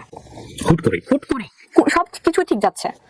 তো আমি রাত 3টার সময় আমার বেস্ট ফ্রেন্ডকে কল দিই, আমি কালকে ঢাকা যাবো। তো বলে কেন, কি হয়েছে, সব খুলে বললাম। ওরা কখনো বোঝায় না আপনাকে যে থাম একটু রাখ, এটা হ্যাঁ, কন্ট্রোল কর? বোঝায়। কিন্তু ওরা বোঝে যে আপনাকে বলে লাভ নাই এসব? না বলে লাভ নাই, আমি যেটা বলবো সেটাই। আমরা জ্যামে আটকে গেছিলাম, তো রাত 12টার সময় আমরা ঢাকাতে পৌঁছাই। তো আমি একটা আপুর বাসায় ছিলাম। দেন সকালবেলা 10টার সময় আমরা বের হয়েছি, আমি কল দিচ্ছি যে আমি ঢাকায় আছি, আপনি কোথায় আছেন, হচ্ছে বলেন, আমি আপনার সাথে দেখা করবো। তো বলছে তুমি ঢাকায় কেন? আমি বলতেছি আমার কাজ আছে আপনার সাথে, এই জন্য আমি ঢাকায় আসছি। তো বলতেছে যে আমি দেখা করতে পারবো না, আমি খালামণির বাসায়। মিথ্যা কথা বলতেছে। সে বললো যে তুমি এই রেস্টুরেন্টে আসো, আসতেছে। তো তারপর যে শুনে এটা আমার সাথে প্র্যাঙ্ক করা হয়েছে। প্র্যাঙ্ক করছে? হ্যাঁ, যে আমাকে বোঝার জন্য যে আমি কি রিঅ্যাকশন দেই। তখন মেয়েটাকে নিয়ে আসো? মেয়েটাকে সাথে আমার কথা হয়েছে। তাকে তো বলেন যে আপনি মেয়েটাকে নিয়ে আসো এখানে, আমি প্র্যাঙ্ক করছে কিনা আনছে? হ্যাঁ, কথা হইছে, প্র্যাঙ্ক ছিল, তারা প্ল্যান করে করছে এটা। আসলে প্র্যাঙ্ক ছিল? হ্যাঁ আসলে ছিল। ওকে। আমার তখন প্রচন্ড রাগ উঠছে। হুম। ওঠার পরে বলতেছে শান্ত করলো, অনেক কিছু বুঝাই। তো ঠিক আছে আসছি, যখন থাকি 2-1 দিন আপনার সাথে ঘুরি। তো তারপরে আমি হচ্ছে ব্যাক করি পরের দিন। তো আমার এটা প্ল্যান ছিল যে আমি ঢাকায় শিফট হবো। ঢাকা শিফট হওয়ার একটাই রিজন যে আমি তার কাছাকাছি থাকবো। হ্যাঁ, ঝগড়া হলে ব্লক দিয়ে দেয়, শেষ, আর কোনো যোগাযোগের কোনো ওয়ে নাই। তো তার বার্থডে ছিল, এটা কাহিনী, আমি গেছি ঢাকায় আপনার 5ই অক্টোবর থেকে 9 অক্টোবর অবধি ছিলাম। তার বার্থডে ছিল 16 অক্টোবর। ওকে। আমি খুব অসুস্থ হয়ে পড়ি 12 অক্টোবর। আমাকে স্যালাইন পুশ করা হয়। আমার প্ল্যান ছিল আমি 16 অক্টোবর তাকে সারপ্রাইজ দেবো ঢাকায়, কিন্তু সামহাও আমি একটু সুস্থ হই। সুস্থ হওয়ার পর আমি আমার ওই ফ্রেন্ডকে নিয়ে আবার ঢাকায় যাই 15 তারিখে রাতের বেলা। ওকে। তাকে সারপ্রাইজ দেই, সে খুশি হয়েছে। ওই রাতে আবার আমরা ব্যাক করি। তারপর সে আমার কথা শোনাইতেছে যে আমি যদি আমার একটা ছেলে ফ্রেন্ডকে নিয়ে, মেয়ে ফ্রেন্ডকে নিয়ে যাই তোমার সাথে দেখা করতে, সারা রাত ছিলাম সেই মেয়ের সাথে গাড়ির মধ্যে, তোমার কেমন ফিল হবে? তো আমি আমার ভুলটা বুঝতে পারছি যে যেটা কন্টিনিউ হইতেছে এটা ঠিক হইতেছে না, বা আমি বেশি পাগলামো করতেছি। তার মানে আপনি যদি একটা মানুষকে 20 কেজি ভালোবাসেন, সে মানুষ কিন্তু আপনাকে 2 কেজি ভালোবাসবে, এটা নিয়ম। তো আমি বললাম যে আচ্ছা সরি, আর এটা নেক্সট টাইম রিপিট হবে না। সে এটা নিয়ে আমার অনেক কথা শোনাইছে, আমি বারবার সরি বলছি, যত সরি বলি সে আরো তত কথা শোনাই। আমি এক পর্যায়ে চুপ হয়ে গেছি, সরি বলা বন্ধ করে দিছি। 15 দিন কন্টিনিউয়াসলি সে আমার সাথে রুড বিহেভ করে গেছে। এই বিষয়টা নিয়ে সে আমার সাথে ব্রেকআপ করে। এটা আপনার অক্টোবরের 25 তারিখে, না 26 তারিখে। আমি 27 তারিখে আবার ঢাকায় আসি। তার বাসা তখন আমি চিনি। তো বাসা নিচে যে আমি কল দিই যে আপনার বাসা নিচে, আপনি একটু নামেন। তো নামছে, আমার সাথে আমার আপু ছিল, একটা আপু। তো তাকে বুঝাই যে আপনি সিলি রিজনের জন্য আপনি আমার সাথে ব্রেকআপ করবেন কেন। তো তাকে বুঝাই, অনেকক্ষণ যাবত বুঝানোর পরে ঠিক আছে করার পর যখন আপনার ইন্টারভিউ পড়েন, হ্যাঁ বললাম, তখন হচ্ছে অক্টোবর মাস, নভেম্বর ডিসেম্বর এক্সাম। তো বুঝানোর পরে আমি হচ্ছে আরেকদিন স্টে করি, তারপরের দিন এক্সাম ছিল। তো আমি আরেকদিন স্টে করি, এক্সাম শেষ করে তার সাথে আমি একটু টাইম স্পেন্ড করে আমি বাসায় ব্যাক করবো। এটা আমি কোনোভাবে আর আব্বুর কান থেকে ইয়ে করতে পারি নাই। আব্বু কান অব্দি চলে গেছে, আম্মু তো এতদিন জানতোই, এখন আব্বু কান অব্দি গেছে। তো আমি বাসায় ফেরার পরে এত মারে নাই আমাকে, মা ছাড়া যা করা লাগছে করছে, রুমের মধ্যে আটকায় রাখছে। হ্যাঁ, এটা আমি তার কান অব্দি পৌঁছাই নাই, স্টিল নাও জানে না। এই রেকর্ডিং যদি তার কান অব্দি যায় তাহলে সে জানবে। তাহলে সে জানবে। রুমের মধ্যে আটকায় রাখছে, ডিসেম্বর আমার পরীক্ষা, আমার যেমনি হোক পরীক্ষা দেওয়া লাগবে, বিকজ আমি পড়াশোনা করার জন্যই আমি আগের সম্পর্ক থেকে মুভ অন করছি, ডিভোর্সটা নিছি যে আমার যাওয়া লাগবে, লাইফে কিছু করা লাগবে, পড়াশোনা ছাড়া কোনো মেয়ের গতি নাই, আমি যেটা মনে করি। তো আমি আব্বুকে বুঝাই যে ভুল হয়েছে, আমি আর কোথাও যাব না, আমি ওর ছেলের সাথেও কথা বলবো না। আমার কাছ থেকে ফোন 2 দিনের জন্য নিয়ে নিছিল, আমি আম্মুর ফোন দিয়ে তার সাথে কথা বলি। তারপর ডিসেম্বরে এক্সাম, আমি আব্বুকে বলছি, আম্মুকে অনেকদিন যাবত বলতেছি যে আমি কোচিং করার জন্য ঢাকায় যাবো, কোচিং করবো ফার্মগেট শাখায়। তো আম্মু রাজি ছিল, আব্বু কোনোভাবে আমাকে পাঠাবে না, আমি কখনোই বাইরে থাকি না, বাইরে থাকি নাই। আর আব্বু মনে করতো যে আমি বাইরে থাকলে দুষ্টামি করবো, এই জন্য রাজি হচ্ছিল না। তো আমার 5 তারিখে এক্সাম ছিল, 7 তারিখে এক্সাম ছিল। এক্সাম দেওয়ার পর আমি বাসায় বলে আমি কিন্তু যাবোই ঢাকায়, তো আব্বু কোনোভাবে পাঠাবে না। আমি বললাম তাহলে আমি এক্সাম দিব না। তো আব্বু বলছে দিস না, সেটা তোর। বাবা তো তখন জানে আপনার ঢাকায় আসা মানে কি। হ্যাঁ, আব্বু জানতো। তো দিস না বলতেছে এক্সাম দিবি না, দিস না, সেটা তোর সমস্যা। তো আম্মা আমাকে অনেক বুঝাইলো যে আচ্ছা আমি ম্যানেজ করবো, আমি তোমার আব্বুকে বুঝাবো, তুমি এক্সামটা দাও। এর মধ্যে ভাইয়া ইনভলভ হয়ে গেল। আব্বু ভাইকে ফোন করে বলছে, আব্বু ভাইয়া তখন ঢাকাতে। ভাই ঢাকাতে, ভাইয়াকে বলছে 9টার সময়। আপনি কি ঢাকায় আসতেন, আপনার ভাই জানতো না? না, ভাইয়াকে বলছে রাত 9টার সময়, বা 10টার বাসে চলে আসছে। ওই তখনই আমি ভাবছি এবার আমার শেষ, আমার এক্সাম শেষ, আমার লাইফ শেষ। ভাইকে প্রচন্ড পরিমাণ ভয় পাই, প্রচন্ড গম্ভীর টাইপের, বাট একবার আগ হইলে শেষ। সকাল সারা রাত আমি ঘুমাই নাই, তাকে টেক্সট করতেছি যে আমার ভাই আসতেছে, শেষ, আমার ঢাকা যাওয়া শেষ, আমার এক্সাম দেওয়া শেষ, আমার সব শেষ। আইসা আমাকে রুমের মধ্যে বন্দি করে রাখবে। তো বলতেছে যে তুমি তোমার সাথে আমার যা ছবি ছিল, স্মৃতি ছিল, সব ডিলিট করে দাও। তো আমি জাস্ট এটা মনে করতেছিলাম এরকম একটা কিছু আসবে, তো ডিলিট করে দাও। তো আমি তার কথার কাছে পড়া সব ফোন থেকে ডিলিট করে দিছি, যে ভাইয়া দেখলে প্রবলেম হবে। না সে কি বোঝাচ্ছিল আপনাকে? ভাইয়া দেখলে প্রবলেম হবে, ডিলিট করে। তো আমি ডিলিট করছি। ভাই এসে আমার ফোন চেক করে নাই, ভাই এসে জাস্ট আমার রুমের দরজাটা লাগাই দিছে, আম্মু ধাক্কাইতেছে, একটা লাঠি নিছে, মোটা লাঠি এতবার। তো বলতেছে কি হয়েছে বল, আমার অফিস আছে, আমি সবকিছু ছাইড়ে আসলাম, তো সমস্যা কি? একবার লাইফে এত কিছু ফেস করে আসছোস, তারপরে তো শিক্ষা হয় নাই। তো আমি জাস্ট চুপ, আমি কোনো কথা বলতে, আমার হাত পা কাঁপতেছে লিটারালি। আম্মু জানালা দিয়ে ইয়ে করতেছে যে ওকে মেরো না, বড় হয়েছে, মাইর দিয়ে কোনো লাভ হবে না, বুঝাও। তো ভাইয়া বুঝাইলো, আমাকে মারে নাই। বলতেছে ভাইয়া আর কথা হইতেছে যে তুমি ঢাকায় গেলে তোমার সাথে আমার সম্পর্ক থাকবে না, হ্যাঁ, আর তুমি যদি পরীক্ষা না দাও, আমি বলছি যে আমি এইচএসসি পরীক্ষা দিব না, অ্যাটেন্ড করবো না, 2টা পরীক্ষা অলরেডি হয়ে গেছে, তাহলে তো ভুলেই যাবা তোমার ভাই না, ভাই বলতে কেউ ছিল ঢাকায় আপনি যাওয়ার জন্য ক্রেজি কেন? তার জন্য জাস্ট মিট করবেন না, আর আশেপাশে থাকবো আমি, ঢাকায় সেটেল হওয়ার প্ল্যান। বাট পরীক্ষা তো আপনি দিচ্ছেন তখন কলেজে। হ্যাঁ, তো পরীক্ষাটা দিয়ে আপনি ঢাকায় আসবেন। হ্যাঁ, তো তার আগে আপনি ঢাকা তার আগে বলে দিছে যে আমার ঢাকা পাঠাবে না। ও তার আগে বলেছে ঢাকা পাঠাবে না। হ্যাঁ, এই জন্য আমার এত ক্রেজিনেস। ওকে। তো ভাইয়া অনেকক্ষণ যাবে বলতেছে তোর ছোট থেকে বেসিক জিনিসটা নাই, তোর পড়াশোনা হবে না, তুই একটা কাজ কর। ভাইয়া আবার সিএসসি সাবজেক্টে পড়তো, ভাইয়া অনেক ভালো প্রোগ্রামার, আমি তোকে একটা ল্যাপটপ কিনে দিচ্ছি, তুই এই লাইনে চলে আয়, আমি তোকে কাজ দিব, তুই মান্থলি 30 থেকে 35 হাজার টাকা ইনকাম করতে পারবি ঘরে বসে। হ্যাঁ। আমি বললাম এটা কোনো কথা, আমি পড়াশোনা করবো না। বলতেছে এই পরীক্ষা দেওয়ার পর আর কোনো কাজ নাই। তো এটা একটা অপশন, আর একটা অপশন হচ্ছে তুই বাসা থেকে পাবলিকের জন্য প্রিপারেশন নিয়ে তুই যে কোনো একটা ভার্সিটিতে যদি ওয়েটিং লিস্টেও থাকিস, আমি তোকে কথা দিচ্ছি আমি পরের বছর তোকে ঢাকায় নিয়ে কোচিং করাবো। তো অলরেডি আমার 1 বছর কিন্তু গেছে এইদিকে, আমি আর চাচ্ছি না আমার 1 বছর গ্যাপ যাক। তো আমি বলতেছি যে ভাই এটা আমার পক্ষে পসিবল না। আমি ভাইয়ের পা ধরে কান্না করছি, ভাই বলতেছে আমি তোমাকে ঢাকায় নিব না। পা ধরে কান্না করছেন যে ছেলেটার কাছাকাছি থাকবে না? হ্যাঁ, আমি ঢাকায় যাবো। কি বলতেছিলেন ভাইয়া যে আমি ওকে অনেক পছন্দ করি? না ভাই, ওই কথা জানে না ভাইয়া, এখনো জানে না ভাই, এখনো জানে না, স্টিল নাও জানে না। কি বলেন? তো না জানলে ভাইয়া কেন আপনাকে মনে করতেছে যে আমি ঢাকায় গেলে বেয়াদব হয়ে যাব, দুষ্টামি করবো, এগুলোর জন্য ভয় পাইতো ফ্যামিলি থেকে আমাকে নিয়ে। এই জন্য ঢাকায় আসলে হয় না যে অনেক ছেলেরা ড্রাগ অ্যাডিক্টেড হয়ে যায়, ওকে, এগুলা নিয়ে ভয় পাইতো। আপনি কখনো ট্রাই করেছেন? জীবনে কখনো না। তুই এত ভয় কেন পাবেন যেখানে ভাই ঢাকাতে আছে? ইনসিডেন্ট হয়ে গেছে আমার লাইফে। ভাই ম্যারিড ছিল ওই সময়? না, ভাইয়ের সঙ্গে আপনি থাকতে পারতেন। ভাইয়া তো উত্তরাতে থাকতো, উত্তরা থেকে ফার্মগেট তো অনেক দূর হইতো। বাট আপনি ফার্মগেটে থাকতে চাচ্ছেন এরকম কথা বলেছেন? হ্যাঁ, কারণ ফার্মগেট আমার কোচিং, এটা তো ম্যানেজ করা যেত সম্ভব। জিনিস জানি না, আমি এত কোনো ক্রেজি হলো বিষয়টা নিয়ে, যেহেতু জানেন না সে ছেলেটা সম্পর্কে। তারপর ভাইয়া জাস্ট বললো যে আমি তোমাকে ঢাকায় নিব না। আসার সময় বললো আমার একটা বিড়াল ছিল, আমি অনেক শখ করে কিনছিলাম, আমি টাকা জমাই 25,000 টাকা দিয়ে বিড়ালটা কিনছিলাম। ভাইয়া বলে যে 25,000 টাকা দিয়ে একটা বিড়াল কিনছেন? কত ঘুরে বেড়ে আশেপাশে পার্সিয়ান ক্যাট ছিল। ওকে। তো বলতেছে এই বিড়ালটা তুমি সেল দিবা। আমি ওকে 6 মাস নিজের কোলের মধ্যে নিয়ে ঘুমাইছি, তো না হইলে তোমার ঢাকা যাওয়ার সম্ভাবনা নাই। তো কারণ ছিল, রিজন ছিল, বিহাইন্ড দ্য রিজন হইতেছে যে আমি ঢাকায় যাওয়া আসি করছি, এগুলোর জন্য আমার হিউজ পরিমাণ টাকা ধার হয়ে গেছিল, হিউজ অ্যামাউন্টটা বলতেছে না। এটার জন্য ভাই রেগে গেছে, এটার জন্য মূলত রেগে গেছে। ধার করতেন কার কাছ থেকে? আমার ফ্রেন্ড যে আমার সাথে আসতো, ও দিত। তো ওর কোনো গার্লফ্রেন্ড ছিল না? ও আপনাকে পছন্দ করতো? না, এই টাইপের কিছু না, আমাদের মধ্যে অনেক ভালো ফ্রেন্ডশিপ। প্রচন্ড কষ্ট, 6 মাস একটা প্রাণীকে কোলের মধ্যে নিয়ে। তো 1 তারিখে আমার বার্থডে ছিল, তো আমি রাত 12টার সময় ফোন নিয়ে বসেছিলাম যে আমার বয়ফ্রেন্ড আমাকে উইশ করবে। তো 12টা বাজছে জাস্ট, তখনই একটা অন্য নাম্বার থেকে কল আসছে। আমি ভাবছি সে অন্য নাম্বার থেকে কল দিছে। কল পিক করে আমি দেখি যে অনেক একটা ছেলের কণ্ঠ। 10 সেকেন্ড কথা বলছি আমি বলতেছি তুই রাখ, আমার একটা ফ্রেন্ড, তুই রাখ, আমি তোর পরে কল দিচ্ছি। এই 10 সেকেন্ডের মধ্যে আমার ফোন ওয়েটিং এ পাইছে। ও হ্যাঁ, আমার বয়ফ্রেন্ড। তো ওর কথা হচ্ছে, প্ল্যান ছিল যে ও 1 তারিখে যাবে আমার সারপ্রাইজ দেওয়ার জন্য। তো সে আমাকে ফোন দিয়ে র্যান্ডমলি শুভ জন্মদিন, হচ্ছে দিন ভালো কাটাও, এরকম টাইপের উইশ করে রেখে দিল। আমি বুঝলাম না কেন এটা হলো, আমি তো জানিও না ওয়েটিং এ পাওয়ার পর এরকম সিচুয়েশন হয়েছে। তো দেখি আমার সবখান থেকে ব্লক করলো। 10 সেকেন্ড কেন ওয়েটিং এ পাইছে? আমি আমার গার্লফ্রেন্ডকে আমি ফার্স্টে উইশ করবো, অন্য আমি ওয়েটিং এ পাবো কেন? এইটাই তার কনসেপ্টটা ছিল এরকম। আমি তো ওই দিন বের হবো না, সে আমাকে ব্লক করছে, ড্রেসটা তার গিফট করা, আমি ইচ্ছা করে পরে আসছি। ও তো ঢাকা যাওয়ার পর হচ্ছে তার সাথে যোগাযোগ করি ফ্রেন্ডের মাধ্যমে। সংসদ ভবন হয় হচ্ছে আপনার ফার্ম গেটের এলাকায়, তো আমি ওখানে দেখা করি। সে আমার ওখানে আসলো, আসার পরে বলে যে আমি তোমার সাথে কন্ট্যাক্ট কন্টিনিউ রাখতে পারবো না। সে স্কোপ পাইলে আমার সাথে কন্ট্যাক্ট অফ করার ট্রাই করতো।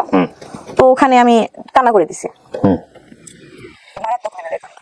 তোমার কান্না দেখে তার একটু খারাপ লাগছে, বুঝাইলো ঠিক আছে কন্ট্যাক্ট অফ করা লাগবে না, যেমন আছে এমন থাকি। আচ্ছা ঠিক আছে। আমি জানুয়ারি মাস ফেব্রুয়ারি মাস পুরোটা ঠিক ছিল। আমি ধুমসে পড়ছি জানুয়ারি ফেব্রুয়ারিতে, 3টা 4টা অব্দি পড়তাম ভোর, যে আমার চান্স পাওয়া লাগবে ইউনিভার্সিটিতে। কারণ আম্মুকে আমি এটা কথা দিয়ে আসছি, আম্মুকে সারা জীবন অনেক পেইন দিছি। তো আমি হুট করে অসুস্থ হয়ে যাই মার্চে, আবার আমার ওই প্রবলেমটা দেখা দেয়। আমি আবার Senseless হয়ে যাও? হ্যাঁ, সেন্সলেস হয় ওটা। তো এটার প্রেশারটা যাইতেছিল একটু তার উপর, যে আমি একটুতে রেগে যাই, তার উপর হচ্ছে একটু চিল্লাইতাম যে এখনই দেখা করেন। তারও কিন্তু অ্যাডমিশন, সে বলতো আমি তোমার সাথে দেখা করতে পারবো। তখন তো আপনি ঢাকাতেই? হ্যাঁ, তাও বলতো আমি দেখা করতে পারবো না। কোথায় থাকেন আপনি তখন? আমি ফার্মগেট থাকি। ফার্মগেট থাকেন কোথায়? কারো বাসায়? না, হোস্টেলে। হোস্টেলে থাকেন। সপ্তাহে 3 দিন কোচিং থাকতো, 3 দিন দেখা করতো। এমনিতে আলাদাভাবে দেখা করতো না। আমি বুঝতাম তার পড়াশোনা আছে। তো আমি এরকম অসুস্থ হয়ে যাওয়ার পর আমি আর পড়াশোনাটা কন্টিনিউ করতে পারি না। তো আমার এগুলো পাগলামো দেখে আমি সেন্সলেস হয়ে যাই। তো আমাকে বাসায় পাঠাই দিল যে তুমি বাসায় যাও, কয়েকদিন থেকে আসো, ভালো লাগবে। তো গেলাম বাসায়, থাকলাম, আমাদের ঝগড়া হইতো। সে স্কোপ পাইলে আমার সাথে কন্ট্যাক্ট অফ করার কথা বলতো, আর আমি পাগল হয়ে যেতাম। হাজবেন্ডের সাথে যখন আমি ছিলাম, বিয়ের পরে যে সম্পর্কটা হয় একজন হাজবেন্ড ওয়াইফের মধ্যে, সেটা আমি তার কাছ থেকে হাইড করছিলাম। আচ্ছা, এবং সে সেটা বিশ্বাস করেছিল? হ্যাঁ। তো সিচুয়েশনে তাকে জানানোর প্রয়োজন হলো কেন? সে আমি জানাইছি ইচ্ছে করে যে কতদিন আর হাইট রাখবো। ওকে। তো হচ্ছে সে কান্না করতেছিল, এটা নিতে পারে নাই।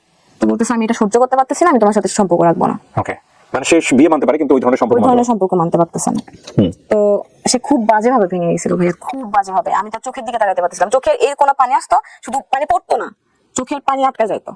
তো আমি তাকে দেখে আমি ভাই এই ছেলে আমাকে ভালোইবাসে না, আবার আমার জন্য এত পেইন খাইতেছে, আমি মানতে পারতেছিলাম না যে সিচুয়েশনটা কি অ্যাকচুয়ালি। কোনোভাবে ম্যানেজ করলাম। আমার একটা ভাইয়া ছিল, আমার কাজিনের বয়ফ্রেন্ড। ভাইয়াটা আমাদের থেকে 3-4 বছর সিনিয়র। ওই ভাইয়াটা আমাকে জাস্ট বলছে যে এই মানুষটাকে ফিরাই আনছো, বাট আরেকবার যদি কোনো কারণে ভালো, এই মানুষটা ফিরবে না তোমার কাছে। মানে এই মানুষটা যার ফিরবে না সেটা হ্যাঁ। বয়ফ্রেন্ড সম্পর্কে সে জানলো কিভাবে এটা তার সম্পর্কে? সবাই জানতো, আমার কাজিন, আর আমার কাজিন জানতো, তো আমার কাজিন তাকে বলছে। মানে এটা তার জায়গা থেকে একটা পরামর্শ দিছে? হ্যাঁ, পরামর্শ দিছে মানে যে আপনার বয়ফ্রেন্ড সম্পর্কে হ্যাঁ। যদি একটা ধাক্কা পাইছে আরেকটা ধাক্কা যদি পায় কখনো সে কখনো ফিরবে না। ফিরবে না। ওকে। তো তারপরে সবকিছু ভালোই যাইতেছিল। এইচএসসি এক্সামের রেজাল্ট হয়, ক্লাস আসবে না, বাট এটা ভেবে নিয়েছিলাম যে একটু পয়েন্ট ভালো আসবে।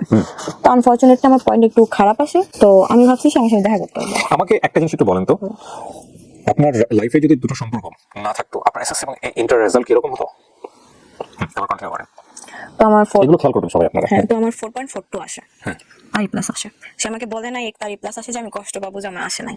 তো আমাকে বললো আমি একটু বের হচ্ছি, ফ্রেন্ডের সাথে দেখা করতে যাবো। আমি ভাবছি আমার সাথে দেখা করতে আসবে, আমি তো এক্সাইটমেন্ট যে আসবে দেখা করতে। পরে দেখি সে তার একটা মেয়ে ফ্রেন্ডের সাথে দেখা করতে গেছে। পরের দিকে সে প্রচন্ড লেভেলের ইগনোর করতো, আচ্ছা। মানে এক্সেস লেভেলের কথা বলতো, দিনে 2 মিনিট বা 3 মিনিট, হ্যাঁ। 5 মিনিটও কমপ্লিট না, মানে দেখা করতেই চাইতো না। বিহারের মতো নিজেই ফোন দিতাম, ব্লক করতো, আনব্লক করতাম। লাস্ট রোজার ঈদে এটা বাসায় গেছি, সে আমার সাথে থাকবে না। তো সে আমার সাথে মজা করে বলতো যে আমি 4টা বিয়ে করবো। তাকে এরকম করে বলছি যে আপনি 4টা বিয়ে করবেন না, 4টা বিয়ে করলে তো একটা চাকর লাগবে, তো চাকর হিসেবে আমার রাখা দিন। তো এভাবে বলছি আমি, গায়ে নাই নাই। আমার কাজিন, আমার ফ্রেন্ডরা বলতো যে ও থাকতে চাইতেছে না তোর সাথে, তুই কেন জোর করতেছস? তো আমি বিশ্বাস করি যে মানুষ যেটা চেষ্টা করে ওইটাই পায়। তো এইটা কনসেপ্টটা ছিল যে আমি আমার এফোর্টটা যে এখান থেকে 200%, আর ওই পাশ থেকে তার এফোর্টটা 2%ও ছিল না, because of I have incidents, that's why. সে আমাকে বলতো যে আমি আমার ফ্রেন্ড সার্কেলকে তোমার পাস্টের কথা বলতে পারি না, আমার লজ্জা লাগে, আমি আমার ফ্যামিলির কিভাবে বলবো, হয়তো লজ্জায় মরে যাবো। তো সে আমাকে অ্যানাদার লেভেল ভাবতো যে আমি সমাজের মধ্যে পড়তাম না, আমার এই ইনসিডেন্টস হওয়ার কারণে আমি সমাজের বাইরে পড়ে। সে দেখা করবে না, কারণ আমি তাকে ব্ল্যাকমেল করতাম যে হচ্ছে আমি স্লিপিং পিল নিব, আমি নিজের ক্ষতি করব। দেখা করবে না, একদম আমার দেয়ালে পিঠ থেকে গেছিল। আমি হচ্ছে ডিসাইড করি যে আমি গলায় দেবো বা স্লিপিং দেবো, এটা কোনোভাবে সে জেনে যায়। আমি ফেসবুক লাইভে আসছিলাম। Are you crazy? Yes. You আর ফেসবুক লাইভ আসলেন আপনি? আমি নিতে পারতেছিলাম না পেইনটা লাস্ট 1 বছর ধরে। ওকে আপনাকে ব্লক করে দিয়েছিল সমস্ত জায়গা হ্যাঁ, সব জায়গা থেকে। মানে আপনি ওর সাথে কমিউনিকেট করতে পারছেন? কমিউনিকেট করতে পারতেছিলাম না। তো মনে হচ্ছে লাইভ আসলেও দেখবে? লাইভে আসলে দেখবে বা কোনো কিভাবে ভাবে দেখবে? আপনাকে তো ফেসবুকে ব্লক করেছে। তার ফ্রেন্ড সার্কেল আছে না আমার সাথে অ্যাড। তো ফ্রেন্ড সার্কেলকে ইনবক্স করতেন, ট্রাই করতেন, কিন্তু লাইভ আসার সিদ্ধান্ত কেন নিলেন? আমি ইনবক্স করে দেখছি ভাইয়া, সবাই বলে যে ও তোমারে চায় না, তুমি কেন তার পিছনে পাগল। সো লাইভে এসে কি চাচ্ছিলেন, যে স্ক্যান্ডাল হোক একটা? না, আমি এটা চাচ্ছিলাম না। আমি জাস্ট আমি যে পেইনটার মধ্যে আছি, একটু আমার মধ্যে আছি, আমি আমার do you have that live still? No. কি করছেন আপনি লাইভে এসে? আমি বলছি যে আমি পেইনের মধ্যে আছি, একটা ছেলে ওকে সম্বোধন করে বলছেন? নাম উল্লেখ করে নাই। কি করছেন আপনি বলেন তো, জাস্ট লাইভে গিয়ে আপনার কি মনে আছে? ওকে, আমি বলছি যে আমি একটা ছেলের সাথে লাস্ট 1 বছর ধরে রিলেশনশিপে আছি, সে আমাকে ধরতেছে ছাড়তেছে, ধরতেছে ছাড়তেছে, এরকম অবস্থা। আমি পেইন নিতে পারতেছি না কোনোভাবেই। আমি পাগলের মধ্যে তাকে ভালোবাসি, সে বুঝে না, তো আমি এই স্টেপ নিতে বাধ্য হচ্ছি। তার কোনো দোষ নাই, আমি তাকে কেন, আমি কাউকেই ব্লেম দিতেছি না। এরকম ছোট একটা লাইফ করে আমি অফ চাই, সে আমার দরজায় এসে ধাক্কায়, বাসা দৌড়াতে আসছে 10 নম্বর থেকে। মিরপুর 10 থেকে? হ্যাঁ। আপনি যখন মেসে থাকেন? না, বাসায়। কার আমি বাসায়? তার জন্যই, কার বাসায় থাকেন? আমার বাসায়, আমি বাসা নিছি। আলাদা করে বাসা নিয়েছিলেন? তো আমি তার জন্যই অ্যাকচুয়ালি আশেপাশে বাসা নেই। এই গল্পটা শুনে আমি জানি এতক্ষণে আপনারা ওকে জাজ করা শুরু করেছেন, যদিও আমি কথাটা বলছি তারপরেও যেটা কমে যাবে বিষয়টা এরকম না। আমি জানি আমি প্রথমে যে ওকে যে প্রশ্নটা দিয়ে করেছি আমি সেটা জানি এটা হবে। অনেকে ওকে ট্রল করবেন, অনেকে ওকে বাজে মন্তব্য করবেন, অনেকেই গালিগালাজ করবেন, অনেকেই অনেক ধরনের মন্তব্য এখানে করবেন, সেটা আমি জানি। তারপরে আমি বলাটা নৈতিক দায়িত্বের জন্য বলছি, ওকে জাজ করেন না। ও যেটা ফেস করেছে লাইফে, সেটা থেকে একটা মোরাল লেসন আজকে অনেক মানুষকে বলবে, যেটা হয়তো ওর মতো যারা আছে, ওর বয়স রাইট নাও 20, অনেক মেয়ে হয়তো ওর গল্পটা শুনে ওর মতো ভুল থেকে বেঁচে যাবে আজকে। সো ওকে জাজ করেন না। ওকে জাজ করার আগে সবাই নিজের দিকে একটু আঙুলটা তুলেন, আপনারা আপনাদের, বা ইনক্লুডিং মি, আমরা আমাদের জীবনে কতটা ভুল করি। সো গল্পটা প্রচারের উদ্দেশ্য এটাই যে ও যে ইনসিডেন্টের কথা এখানে বলছে, সেই ইনসিডেন্টটা ইদানিং আমাদের সমাজে অনেক বেশি অহরহ হচ্ছে। কেউ হয়তো বলে, কেউ হয়তো বলে না, কিন্তু আমরা চাই না যে কারো জীবনে এই ঘটনাগুলো ঘটুক। সে কারণেই মূলত আমরা এই গল্পটা প্রচার করছি বা শিখবো, কিন্তু কোনোভাবে ওকে আমরা জাজ করবো না। তো আপনি আলাদা একটা বাসা নিয়েছেন, এই বাসায় আপনি একা থাকতেন? সাবলেটে থাকতেন? ও আসতোই বাসায়? না। আচ্ছা, তো জানতো আপনি বাসায় আছেন? হ্যাঁ, বাসা নিচে আসতো মাঝে মধ্যে, আমরা পিক করে ঘুরতে যাইতাম। Okay fine. সো এসে দরজা নক করে ডিরেক্টলি নিচের দারোয়ানকে নক করছে, যে Okay. 5 তলায় থাকে, জানতো 5 তলায় থাকি, Okay. মেয়ে উপরে উঠছে। তো দরজা লক কখন অনেক ধাক্কাধাক্কি করতেছিল, আমি স্টিল তখন ঠিক ছিলাম, আমি বাধ্য হয়ে দরজা খুলতে বাধ্য হয়েছি। সে আমাকে ঠেকে ঠাস করে, যত জোরে শক্তি ছিল আমার মারে। তারপর আমি সেদিন তার চোখে মুখে ভয় দেখতে পাইছি। খুব স্বাভাবিক এটা। এবং আপনি কি আগে আগ পর্যন্ত জানতেন যে ভয় দিয়ে কখনো ভালোবাসা হয় না? না, আমি এটা, অনেক কিছু শেখার আছে আজকের এই গল্পে। Please listen this story very carefully. আমার এটা উদ্দেশ্য ছিল যেভাবে হোক তাকে আমি পাইতে হবে। পাইতে হবে, এরকম একটা উদ্দেশ্য ছিল। তো সে হচ্ছে হাঁপাইতেছে লিটারালি। আসার পরে আপনি সাবলেটে থাকতেন, আর লোকজনগুলো কোথায় ছিল যখন আপু আপনারা কি হচ্ছে? আমি যে আপুর কাছে সাবলেটে থাকি, ওই আপু জব করে, তো বাসায় ছিল না। সকালে যাইতো, রাত 10টার পর আসতো, বা অনেক সময় আসতো, বাসায় আসতো না। আমার মাথা ঘুরতেছিল, যত জোরে শক্তি ছিল দিছে। এটা বাড়ির মালিক অব্দি চলে গেল। ওখানে চিল্লাচিল্লি হচ্ছিল? তার যখন দরজা ধাক্কা ছিল, উপরে ফ্ল্যাটে, নিচে ফ্ল্যাটে লোকজন জমা হয়েছিল। সামথিং ইজ হ্যাপেনিং দেয়ার। হ্যাঁ, তো ওখানে একটা হ্যাসেল হয়। হ্যাসেল হওয়ার কারণে পরে সিদ্ধান্ত নেয় যে আমাকে বাসায় রাখবে না, কারণ বাসা থেকে বের করে দিবে। হ্যাঁ, আমার যদি কিছু হয়ে যায় ব্লেমটা মালিকের কাছে, বা ডেফিনেটলি, হ্যাঁ, ডেফিনেটলি। তো আমি কোনোভাবে ম্যানেজ করি। এগুলো কি বুঝতেছিলেন আপনি লাইভটা করার আগে, নাকি বুঝতেছিলেন না, নাকি মাথায় আসতেছিল? আউট অফ কন্ট্রোল ছিলাম। আমি বললাম না, ছোটবেলা থেকে একটা সমস্যা আছে, আমি রাগ উঠলে কখন কি করি না করি, আমার এটা আমি সেন্সে থাকি না। তো তারপরে যাই হোক, তাকে আমি বাসায় পাঠিয়ে দিলাম, যে সে এখানে থাকলে সে প্রবলেম ফেস করবে। তাকে যেমনি হোক রাত 8টার সময় বাসায় পাঠিয়ে দিলাম। তো তারপর হচ্ছে আমি বাসায় ম্যানেজ করলাম, মালিকের সাথে বাড়িওয়ালা হলে তো ডেফিনেটলি তাকে পুলিশকে ইনফর্ম করার কথা, যদি সচেতন বাড়িওয়ালা হয়। করার কথা ছিল। আমি যদি হতাম, ডেফিনেটলি ট্রিপল নাইনে কল দিয়ে বলতাম সামথিং ইজ হ্যাপেনিং হিয়ার, যেটা আমার বিয়ন্ড কন্ট্রোল। উনি কি করলেন? আর ডেফিনেটলি আপনাকে তখন বেরও করে দিতে পারবেন না, কারণ আপনি তখন কার কাছে যাবেন? আইদার আপনার প্যারেন্টসকে কল করতে হবে অথবা পুলিশকে কল হ্যাঁ, করতে হবে। বাসায় কল করছে যে আপনার মেয়েকে হচ্ছে নিয়ে যান। আচ্ছা, নিয়ে যাওয়ার দরকার নেই, আজকেও বাসায় যায়, ফার্নিচার গুলো এখানে থাক, পরে এসে আপনি ফার্নিচার গুলো নিয়ে যান। আমি বাড়িওয়ালার আন্টি ছিল, অনেক ভালো ছিল, লিটারালি আমাকে দিয়ে কান্না করে দিছে, তো তুমি তো আমার মেয়ের বয়সে, তুমি এত বড় ভুল কেন করবা, স্টেপ কেন নিবা? তো আন্টিকে আমি বুঝাইলাম, সরি বললাম, ওইদিকে ম্যানেজ হয়ে গেল। তো আমি আমার যে সাবজেক্টে থাকে ওই আপু, তখন লাইভটা কি অবস্থা চলতেছে? না, ওটা সাথে সাথে সে এসে আমার ফোন নিয়ে ডিলিট করে দিছে। আমার মাথায় এটা ছিল লাইভটা থাকা যাবে না ফোনে, তো ডিলিট করার পর ওটা ছিল না। 20 জন কি 25 জনের মতো দেখছে, বেশি দেখে নাই। এটা তো আসলে থাকলে ভাইরাল হয়ে যেত। হ্যাঁ, ভাইরাল হয়ে যেত, আই নো। তো তারপর হচ্ছে আমি 9:30টার সময় তার বাসার নিচে যে কল দিই, ফোন অফ করে রাখছে। তো নিচে থেকে আমি একটা খেলতেছিল বাচ্চা বলতে 6-7 পরে, আমি বললাম যে হচ্ছে ফ্লোরে যে বাসা নাম্বারটা আমার জানা আছে, ওখানে যে কলিং বেল দিবা, বলবা যে নামে কে নিচে ডাকতেছে। 5 মিনিট পর আসলো, আমি পাঠাইছি, বলতেছে তুমি আমার বাসায় লোক পাঠাইছো কেন? আমি বলছি আপনি ফোন অফ রাখছেন কেন? আমি তো যাইতে পারতেছি না, কারণ আপনার বাসায় হচ্ছে ফ্যামিলি আছে, এই জন্য তো আমি যাইতে পারতেছি না। তো তখন আমাকে বলে আমার ভাইয়া বাইক অ্যাক্সিডেন্ট করছে, মিথ্যা কথা বলে। বাইক অ্যাক্সিডেন্ট করছে, আমার বাসায় থাকা লাগবে। ওর বাসা কি জেনে গেছে 10 দিনে যে আপনার সঙ্গে সম্পর্ক আছে? না, কালকে নিয়ে তোমাকে পুরো ঢাকা শহর ঘুরবো, সিম্পাথি দিয়ে সুন্দর করে বুঝাই আমি বাসায় চলে যাই, সে বাসায় চলে যায়। রাতে আর কল দেয় না, বলে ভাই অ্যাক্সিডেন্ট করছে, আমার ভাইয়ের কাছে থাকা লাগতেছে, আমি আজকে তোমার কল দিব না, কালকে সকালে কল দিব। আমি আর বুঝতেছি না সেই রাতে সে তার গ্রামের বাড়িতে চলে যাইতেছে, আমি তো জানি না। তো আমি বললাম আচ্ছা ঘুমান, আমি সারা রাত ঘুমাই নাই। তারপর সকালে 7টার সময় মনে হয় ঘুমাইছি, 11টার সময় উঠছি। আপনার বাড়ি থেকে লোক আসে নাই পরের দিন থেকে? আসতে চাইছিল, আমি আটকাইছি। আম্মু আসতে চাইছিল, আব্বু অসুস্থ ছিল, আব্বু হচ্ছে ভাইয়া কিছু জানে না? না, ভাইয়া জানে না। তো তারপর হচ্ছে সে চলে গেছে, আমি পরের দিন বিকালের দিকে তাকে কল দিই যে আপনার তো আজকে আমার সাথে বের হওয়ার কথা ছিল। বলতেছে আমি তার নানু বাসা হচ্ছে আপনার নোয়াখালী, দাদু বাসা নোয়াখালী, নানু বাসা আর ভোলা, দুই জায়গায় থাকা হয় তাদের। সে নোয়াখালী গেছে। আমি বললাম নোয়াখালী গেছেন মানে আজকে আপনার হচ্ছে আমাকে নিয়ে বের হওয়ার কথা ছিল। বলতেছে বেশি কথা বলবো না, ব্লক খাবা। আবার হ্যাঁ, বিষয়টা আপনারা হয়তো অনেকে রিলেট করতেছেন, তারপরেও বলি আপনার, কারণ গল্পটা এই পার্টটা অনেক বড়। ওর লাইফের আরেকটা পার্টে যেটা একটা ছিল, কিন্তু ওর জন্য ওরকম ক্রেজি ছিল যে ওর ফার্স্ট হাজবেন্ড ছিল। হ্যাঁ, ফার্স্ট হাজবেন্ড মানে হাজবেন্ডই ছিল আলটিমেটলি, পরে হাজবেন্ড কি হয়েছে কিনা আমি জানি না এখন পর্যন্ত। তো এরপরে যে রিভার্সটা করছে, ও ক্রেজি হয়েছে কারোর জন্য, এটা একটু খেয়াল করেন। মানে ওর লাইফে ওর জন্য কেউ ক্রেজি ছিল এই লেভেলের একটা সময়, এবং সেটা সে বুঝে ওর দিকে যে কোনো ভাবেই হোক ডিভোশন দিয়ে ওকে অ্যাচিভ করার চেষ্টা করতেছে। তো তারপর হচ্ছে ব্লক খাওয়া। তো বলতেছে আমি এখন সামনে আমার গুচ্ছর এক্সাম, আমি একটু ঘুমাইতে আসছি এখানে, তুমি আমাকে ঘুমাইতে দাও নাই। এদিকে আমি কত রাত ঘুমাই নাই, তার তো কোনো আইডিয়া নাই। তো আমি একটু শান্তি মতো ঘুমাইতে আসছি, আমার সামনে গুচ্ছ এক্সাম, তোমাকে ডিস্টার্ব করবো না। গুচ্ছ এক্সাম? গুচ্ছ কি জিনিস এটা? Varsity exam.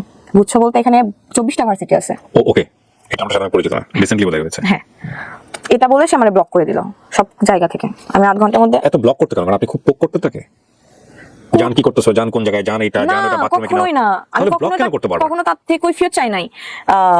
কই বাইরে, আচ্ছা ঠিক আছে বাসায় যাবেন একটু কল দিয়েন, কখনো জানতে চাই না যে বাইরে কি করো তুমি। বাট সময় চাইতেন? হ্যাঁ, সময় চাইতাম। তো ব্লক করলো, আমি 8 ঘন্টার মধ্যে ডিসিশন নিলাম আমি নোয়াখালী যাবো। আমি অসুস্থ, 2 দিন হচ্ছে আমি খাই নাই, 2 দিন হচ্ছে ঝামেলা চলতেছে তার সাথে, আমি 2 দিন খাই নাই। আমি খাইছি আপনার কোক আছে না, কোকের উপর আছে, আমি শুধু কোক খাইতেছি। তো আমি একটা সিএনজি রিজার্ভ করলাম আপনার ইয়াতে চলে গেলাম সায়দাবাদ। এত পরিমাণ তাকে ভালোবাসি যে আমি নিজের পাশে কখনো কাউরে কল্পনা করতাম যে না, বাসে তো সিট 2টা না, আমার পাশে কেউ বসে ওইটা মানতে পারতাম না, আমি 2টা সিটি বুক করে নিতাম। তো আমার কাছে টাকা ছিল না, তো আমি আম্মুকে ফোন করে বললাম যে আম্মু আমার সাইকিয়াট্রিস্ট দেখানোর কথা ছিল। ওকে, সো ফ্যামিলি থেকে সাইকিয়াট্রিস্ট দেখানোর কথা হচ্ছে। হ্যাঁ, আমার এগুলো ক্রেজিনেস দেখে আমাকে বললাম আমি ডক্টর দেখাবো, আমাকে টাকা পাঠান। সো আপনি রাজিও ছিলেন? হ্যাঁ, কারণ এটা আমার দরকার। আপনি বুঝতেছিলেন যে এগুলো আপনার প্রবলেম হচ্ছে, হ্যাঁ। এবং আপনি 8-10 জনের মতো না। না, আমি ডিফারেন্ট, এটা আমি বুঝতেছিলাম যে আমাকে প্রবলেম করতেছে, এখান থেকে আমাকে হচ্ছে মুভ অন করা লাগবে। এটার জন্য ডক্টরকেও যদি দেখানো হয় আমি দেখাবো। তো আমাকে বললাম আমি ডক্টর দেখাবো, আমাকে টাকা পাঠান। মিথ্যা কথা বলছি। এই টাকা দিয়ে আপনি নোয়াখালী যাবেন? হ্যাঁ, আমাকে 5,000 টাকা পাঠাইছে। আমি টাকা গেছি, সারা রাস্তা আমি তার সাথে কন্ট্যাক্ট করার চেষ্টা করতেছি, পারতেছি না। নোয়াখালীর অ্যাড্রেসটা জানতেন? জানি না কোথায় থাকে, আমি শুধু জানি নোয়াখালী সদরের আশেপাশে থাকে। আমি ওখানে কি করবেন, মাইকিং করবেন? এই মধ্যে যদি আমি তার সাথে কন্ট্যাক্ট করার চেষ্টা করি, সে তো অবশ্যই যদি জানি যে আমি নোয়াখালী যাইতেছি, তা তো অবশ্যই এটা না যে নোয়াখালী আসতেছে, অন্তত দেখা করবো আমি। জানাবেন কি তার ফ্রেন্ডদেরকে? হ্যাঁ, ফ্রেন্ডের মাধ্যমে। তো আমি তার একটা ফ্রেন্ডকে ফোন দিলাম, তো ব্যস্ত বলতেছে, আমি মনে করলাম ব্লক করে দিছে ওর ফ্রেন্ড আমাকে। তো আমার সামনে সিটে একটা আন্টি বসছিল, আন্টির কাছ থেকে ফোন নিলাম আমি, যে আন্টি একটু কথা বলবো, আমার ফোনে টাকা নাই। তো ওইখান থেকে তার ফ্রেন্ডকে একটা ফোন করলাম যে ভাই আপনি কি আমাকে নাম্বারে ফেসবুকে ব্লক করছেন? বলতেছে হ্যাঁ। কেন করছেন? বলতেছে যে ফোন দিয়ে বলছে যে আমার সাথে যদি কোনো কন্ট্যাক্ট রাখিস তাহলে তোর সাথে আমি ফ্রেন্ডশিপ রাখবো না। তো আমাকে বাধ্য হয়ে করা লাগছে। বলতেছে যে আপু কিছু মনে করেন না। তারপরে আমাকে অনেকগুলো কথা শোনালো যে হ্যাঁ তুমি ওর জন্য পাগল, ও তো থাকতে চাইতেছে না, ওকে ছাড়ো। তারপরে আমি হচ্ছে আমার একটা ফ্রেন্ডকে কল দিলাম যে আমি তোর নাম্বার দিতেছি, কন্ট্যাক্ট কর। তো সে সাথে কন্ট্যাক্ট করতে পারছে। তো বলতেছে ভাইয়া হচ্ছে রাফিয়া তো অন দ্য ওয়ে, হচ্ছে নোয়াখালী যাইতেছে, কুমিল্লায় আছি আমি তখন। তো বলতেছে ও মরে গেলে আমি রাস্তায় পড়ে থাকলে আমি ওর সাথে দেখা করবো না, ওর লাশের দিকে আমি ফিরেও তাকাবো না, এইভাবে বলছে। তো বলতেছে যেখানে আছে সেখান থেকে ঢাকা ব্যাক করতে পারো। তো আমার সেন্সে ছিল যে আমার লাভ নাই। বাট রাত 9:30 কি 10টা বেজে গেছিল, ওই হাইওয়েতে নামলে আশপাশ কোনো বাড়ি ঘর নাই, আমি ওখানে যদি নামি আমি বিপদে পড়ে যাব। আমি চেষ্টা করতেছিলাম যে ঢাকার দিকে ব্যাক করার, তো পারতেছিলাম না। তো তারপরে হেল্পার কন্ট্রাক্টর ছিল বাসে, বললাম যে আমাকে একটু হচ্ছে কোনো বাস স্ট্যান্ডে নামাই দিয়েন, বা যেখান থেকে আমি ঢাকাতে ব্যাক করতে পারবো। রাত বাজে তখন 11:30, আমাকে একটা বাস স্ট্যান্ডে নামাই দিছিল নোয়াখালীতে ঢুকতেই, চাটখিল জায়গাটার নাম। আমি সাথে অন্য একটা ফ্লেক্সিলোডের দোকান থেকে ফোন নিয়ে কল দিই, এর নাম্বার ঢোকে না, এমন নাম্বার ছিল আমার কাছে, আমার নাম্বারে কল দিছি, ওর আব্বু ধরছে। আমি পরিচয় দিছি আমি তার ফ্রেন্ড, আমি নোয়াখালী আসছি একটা কাজে, ফোন পাচ্ছি না, ওকে দিছে। তারপর বলতেছি আমি তোর আম্মুরে কল দিতেছি, সেটা বললাম। আমার আম্মুরে কল দিয়ে যাতা বলছে, মাকে ফোন দিয়ে যাতা বলছে। তো তারপর আমি বলতেছি আপনি যা ইচ্ছা করেন আমারে কল দেন, এখন আমার নাম্বার যেহেতু আপনি ব্লক করছেন আমি আপনাকে কল দিতে পারতেছি না। আমি এখন রাগ রাগ বাদ দেন, আমি একটা মেয়ে, আমি হয়ে আপনার কাছে হেল্প চাইতেছি, আমি একটা মেয়ে হয়ে আপনার কাছে সাহায্য চাইতেছি। রাত 12টা বাজে, এখানে আশপাশ সব দোকান বন্ধ, আপনি আমাকে হেল্প করেন। ওকে, বলতেছে তুই মর, তুই মর, আমি তোর লাশও দেখতে যাবো না। কানাকাটি করছি আশপাশ, ফোনে এগুলো বলতেছে? হ্যাঁ আশপাশ হচ্ছে। It's very dangerous. কেন বলি আপনাকে, এখানে অনেকগুলো ইস্যু আছে। ওই যে বললো না যে মারা যাবা সামথিং লাইক দিস, এই যে ফোনটা কথা বলছে, ওর ফোন থেকে যখন ফোন গেছে, এটা কি আপনার ফোন থেকে ছিল? আপনার ফোন থেকে ওর সাথে কথা বলছিলেন তখন নাকি অন্য কারো ফোন থেকে? মানে যদি কখনো নিজের ফোন থেকে বলে বা ওর ফোনে যার আছে সেটা যদি ট্র্যাক আউট করা যায়, তাহলে এটা মানে কি সম্পর্ক, কেন মেয়েটা মারা গেছে বা কি হয়েছে যদি চায়, এটা বের করা কোনো ব্যাপারই না বাংলাদেশ পুলিশের জন্য। সো এই যে ফোনে আমরা এই জাতীয় কথাবার্তাগুলো বলি, 100 বার চিন্তা করা উচিত। তো তারপর সে তখন ফোন কাটলো, একটা সিনজেলা সে বলতেছে আপু কোথায় যাবেন?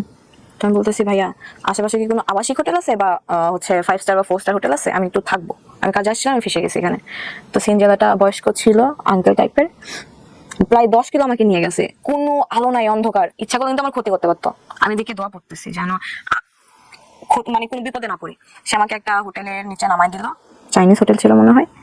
তো তখন কল দেয় আমার নাম্বারে, কল দিয়ে বলে আমি তোর নামে জিডি করবো থানায় কালকে, তুই যে আমাকে থ্রেট দিতেছিস জিডি করবো। ঠিক আছে, যা ইচ্ছা করেন। তো তারপর আবার কল দিয়ে বলতেছে যে আমি হচ্ছে, তখন আমি হোটেলে ঢুকবো মাত্র তখন কল দিছে। তো বলতেছে আমি একটা হচ্ছে পুলিশ আঙ্কেলকে পাঠাইতেছি, কোথায় আছো অ্যাড্রেস দাও, তুমি বাইরে আসো, কেউ যদি তোমাকে আমি কিছু করতে পারবো না এখানে। আমি বলছি এটা মাথায় আছে আপনার? 12:30 পৌনে 1টা বাজে এখন। কিন্তু ওর তো মাথায় ছিল, আপনার কেন মাথায় থাকে নাই? আমার মাথায় আছে, আমার মাথায় আছে, এই জন্যই তো আমি চেষ্টা করতেছি নিজের প্রোটেক্ট করা। হয়ে গেছে, আমি তো চলেই গেছি ওখান থেকে, তো ব্যাক করতে পারতেছি না। রাফি, আমার প্রশ্নটা হচ্ছে যেরকম একটা ঘটনা তো আপনার নোয়াখালীতে যাওয়ার আগে চিন্তা করার কথা। হ্যাঁ, তখন সেটা মাথায় ছিল না। 999 কল দিছে সম্ভবত, আমি অ্যাড্রেস দিছি, পুলিশ আসছে, আমারে আসে আমার থানায় নিয়ে গেছে। থানায় ঢুকছি 1:30টার সময়, তার মধ্যে আমার তার বড় ভাইয়ের সাথে কন্টাক্ট হয়েছে। থানায় নিয়ে আপনাকে কি প্রশ্ন করলো? থানায় নিয়ে অনেক প্রশ্ন করছে। ডেফিনেটলি করা উচিত। এবং আপনাকে যখন থানায় নিল, তার আগে কি আপনার বাবা মার সঙ্গে আপনার কথা হয়েছে যে আপনি থানায় যাচ্ছেন, বা থানায় নেওয়ার পরে পুলিশ কি জানিয়েছে? তো তার মাঝখানে আমার তার বড় ভাইয়ের সাথে কথা হয়েছে, তার বড় ভাই বাইরে থাকে, দেশের বাইরে। আমি তাকে ফোনে না পেয়ে তার বড় ভাইকে সবকিছু বলে দিই। হ্যাঁ, আমার দেয়ালে পিঠ থেকে গেছিল। কি বলবেন আপনি? অপরাধ তো তার না, আপনার কথা অনুসারে যদি আমরা যাই। হ্যাঁ, কারণ সে তো তার দিক থেকে ক্লিয়ার, দোষটা আমার, আমি বলতেছি। তো তার বড় ভাই আমাকে বলতো যে আগে তুমি থানা থেকে বের হয়ে ঢাকায় যাও, তারপর এই বিষয় নিয়ে কথা হবে। আগে তোমার মেন পয়েন্ট হইতেছে যে তুমি সেফলি আগে থানায় যাও, সেফলি আগে তুমি ঢাকায় পৌঁছাও। ভাইয়াটা খুব ভালো ছিল, বড় ভাইয়া সুন্দর করে কথা বলছে। থানায় গেছি, আমাকে থানার হচ্ছে ওসি সুন্দর ব্যবহার করে বলতেছে আপনি আমাদের থানার গেস্ট, হ্যাঁ আপনি এখানে থাকেন। আমার হচ্ছে একটা ছবি ভিডিও ক্লিপ করে যে কেন আসছিলাম, আমি ফ্র্যাঙ্কলি বলছি যে আমি একটা কাজে আসছিলাম, বিপদে পড়ে 999 কল দিছি, শেষ। তো তারপর আমাকে একটা ঘরের মধ্যে আটকায় রাখা হলো, এমন ভাবে আমাকে ওইখানকার মহিলা পুলিশরা ট্রিট করলো যে আমি একটা কেসের আসামি। আমি ওই দিন ভাই বিশ্বাস করে আমি দুনিয়া চিনছি, ওই 18 ঘন্টা আমি থানায় ছিলাম, আমি দুনিয়া চিনছি, সে আমায় চিনাই দিছে। আমি যে থানায় ছিলাম একটাবার কল দেয় না আমারে যে তুমি কি সিচুয়েশনে আছো। আমাকে লিটারালি ফোর্স করা হইতেছে যে ওই ছেলের নামে মামলা করো, ফ্যামিলির নামে জিডি করো। ওইখানে একটা আঙ্কেল ছিল, যখন শুনছি ও থেকে আসছে তখন আমার কাছে গেছে, বলতেছে ওই ছেলের নাম্বার দাও আমাকে, ও ছেলে কি করা লাগতেছে আমি করবো। আমি বললাম না, আমি তার কোনো ক্ষতি চাই না। একটা বারও কল দেয় নাই, হারাই গেছে সে। তারপর আমি অনেকবার ট্রাই করছি, তাকে আমি কোনোভাবে ফোনে পাই না। তার আম্মু নাম্বারে কল দিছি, ফোনে পাই নাই। তার ভাইয়াকে লাস্ট অব্দি কল দিছি সকালবেলা, ভাইকে বলছি, এটা বলা সাহস পাই না যে ভাই আমি এর সাথে কথা বলবো, বড় অনেক সিনিয়র, প্রাউডলি বলছে যে আমি তাকে বেস্ট সলিউশন দিছি, থানা হচ্ছে সেভ করছি। বাট ওই 17 ঘন্টা যে আমি কি ফেস করছি শুধু আমি জানি। আমাকে কয়েকদিন খাবার দেওয়া হয়েছে যেগুলো থানার জেলে বসে খায়, আমি আমি ছুঁয়ে দেখি নাই। আমার 14 গোষ্ঠী কেউ কখনো থানা ফেস করে নাই। ওখানে লিটারলি আমার উপর ফোর্স করা হয়েছে যে জিডি করেন, জিডি করেন, জিডি করেন। আপনার হচ্ছে আমি হাত ধুবো, আমাকে হচ্ছে কলা দিছে, কেক দিছে। তো কলাটা পচা টাইপের ছিল, আমি খাইছি, তারপর জীবনে খাই নাই। আমি কখনো নিজে হাতে ভাত খাই না, বাসায় আম্মু খাওয়াই দেয়। তো আমার হাত মেখে গেছে। আমি বললাম যে একটা মহিলা কনস্টেবল ছিল, আমি বললাম যে দরজাটা খুলেন, আমি হাত ধুবো। বলতেছে আপনার কয়টা চাকর আছে, আপনি বারবার হচ্ছে দরজা খুলবে আবার হচ্ছে লাগাই দিবে। আমি ওদিন আমি দুনিয়া চিনছি। তারপরে আমার মনের মধ্যে এটা আসছে যে আমি তার দিকে আর ফিরে তাকাবো না, এখান থেকে বের হই আমি শুধু। তো হচ্ছে থানাতে বলতেছিল যে ফ্যামিলি মেম্বার না আসলে আপনাকে ছাড়বো না। আব্বু অসুস্থ, এদিকে আম্মু তো কিছুই জানে না, কোনো ওয়ে না পায়। আমি একটা ফ্রেন্ডকে ফোন দিছি যে দোস্ত আমি এরকম নোয়াখালী হচ্ছে এখানে এসে, ডিটেলসে বললাম না, আমি তাকে বলছি তুই নোয়াখালী আয়, এসে আমার জাস্ট নিয়ে যায় এখান থেকে। সে একবারও জানতে চাইলো না কি হয়েছে, কাহিনী কি। সে বাইক রাইডার, হ্যাঁ বাইক থেকে নোয়াখালী গেছে, বিপদে সাহায্য পাইছে। সে যদি আমাকে ওইখান থেকে না নিয়ে আসতো, আমি 5 দিনে ওখান থেকে বের হতে পারতাম না। ফ্রেন্ড গিয়ে ফ্রেন্ড বনশই দিয়েছে। হ্যাঁ, নোয়াখালী থেকে 7.5 ঘন্টা জার্নি করে বাইকের উপরে। এর মধ্যে আমি এটা পড়েছিলাম যে সে জাহান্নামে যাক, আমি তাকে কখনো খোঁজ নিব না, তাকে তাকে ফোন দিব না। আমার এই রাগটা ছিল 8 ঘন্টার। এরকম রাগ আপনার অনেকবার হয়েছে সম্পর্কের মধ্যে? 8 ঘন্টা রাগ ছিল, তাকে আমি ফোন দিই আমার ফ্রেন্ডের নাম্বার থেকে, ফোন ধরে না, তার আম্মুর নাম্বারে কল দেয়, তার আম্মুর নাম্বার আম্মু ধরছে, তো আমার ফ্রেন্ডকে দিয়ে কথা বলাই যে আমি ফ্রেন্ড হচ্ছে, সে বলতেছে নাই। তো তারপর আমি ঢাকায় আসি। ঢাকায় আসার পর অনেকভাবে চেষ্টা করি তার সাথে কন্ট্যাক্ট করার। ফেক আইডি খুলে তার মেসেজ দিই যে আপনার আমার রিপ্লাই করা লাগবে না, আমার মেসেজগুলো দেখেন, শুধু মেসেজগুলো দেখেন, সিন করেন, আমার তাতেই শান্তি। 2 দিন পরে দেখি সেখানে ব্লক করে দিছে। আরেকটা ফেক আইডি খোলার পরে দেখি যে মেসেজ দেওয়ার পর লেখা হচ্ছে they can not receive your message. মানে এমন সিস্টেম করছে যে কোনো ফ্রেন্ড লিস্টে যারা আছে তারা ছাড়া কেউ যেন মেসেজ দিতে না পারে। আমি টোটালি ভেঙে পড়ি যে যার জন্য আমি এত কিছু ছাড়ছি, আমি আমার সবার ছেড়ে আসছি, আমি আমার আম্মুকে ছাড়া কখনো থাকি নাই, ছেড়ে আসছি, এত স্ট্রাগল করছি, সে মানুষটা সেই সুখ আমাকে রেখে চলে গেল। ফ্রেন্ডের নাম্বার থেকে ট্রাই করি, আমার যে রুমমেট এখন তার ফোন থেকে ফোন করি, বেশ কয়েকদিন আগে আমার কণ্ঠ পেয়ে ফোনটা কেটে দেয়। সে কোনোভাবে আমার সাথে ইনভলভ হইতে চায় না, চলে গেছে। সেই সুযোগটা খুঁজতেছিল অনেকদিন যাবত। পুলিশ কেসের পরে কি আর যোগাযোগ হয়েছে? না। থানার পরে আর যোগাযোগ হয়নি। থানার ঘটনাটা কবে? থানার ঘটনাটা 30 জুন। 30 জুন। আজকে আমার যে রেকর্ডিং টাইম সেটা হচ্ছে 21 জুলাই। 20 দিন 21 দিন আগের ঘটনা। তারপর আমি বাজেভাবে ভেঙে পুলিশ স্টাফ আছে না, সাইকিয়াট্রিস্ট, বাংলাদেশে বড়, ওনার কাছে আমি দেখাই। উনি আপনাকে কি সমাধান দিয়েছে? শুধু একটু বলেন যে ওনার সমাধানটা আপনার কাছে ভালো লেগেছে কিনা, এটা বল। ভালো লেগেছে? ওষুধ যেন সব ঠিকভাবে খাই, আর মেইনলি দোষটা আমার, আমি জানি, কারণ আমি তার প্রতি স্টিল নাও বাজেভাবে ক্রেজি একদম। সে আমাকে দোষ দিচ্ছে, সেটা তো তোমাকে আগে থেকেই ক্লিয়ার করছে। এই গল্পটা আপনি বলবেন, এটা কি আপনার আগে থেকে চিন্তা ছিল, নাকি আপনি এই থানার ঘটনা বা সমস্ত কিছু ঘটার পরে আপনি সিদ্ধান্ত নিয়েছেন? আমি আমার লাইফের গল্প, যেটা আমার ম্যারিড লাইফ, এটা আমি শেয়ার করতে চাই, বাট এত কিছু হয়ে যাবে আমার এই 20 দিনের মধ্যে জানতাম না। তারপরে হচ্ছে আমি আপনার পেজে যে আপনাকে ছোট একটা মেসেজ দিয়ে রাখি, 5-6 লাইনের। রাইট, আমি ফোন নাম্বার ছিল ওখানে, আমি সেটা স্ক্রিনশট মহিউদ্দিনকে পাঠিয়েছিলাম। তারপরে সে আমার সাথে শেয়ার করতে চাই, এই হচ্ছে স্টোরি মুসলেস, আগে আনুক আমি কথা বলি, দেখি তারপরে কি অবস্থা। সেই কথা বলাটা এটা। আমার কথা বলাটা এরকম না যে আমি আপনার সঙ্গে বাইরে কথা বলবো, তারপর হচ্ছে আমার কথা বলা মানে হচ্ছে সব অন স্ক্রিন। সো ডেফিনেটলি আমি এখানে যতটুকু নিলাম অতটুকু আমি প্রচার করবো না, আমি হয়তো প্রেসাইজলি করবো, বাট এটা সো আপনি যেখানে আসলে এটা আপনার বাবা মতো জানে।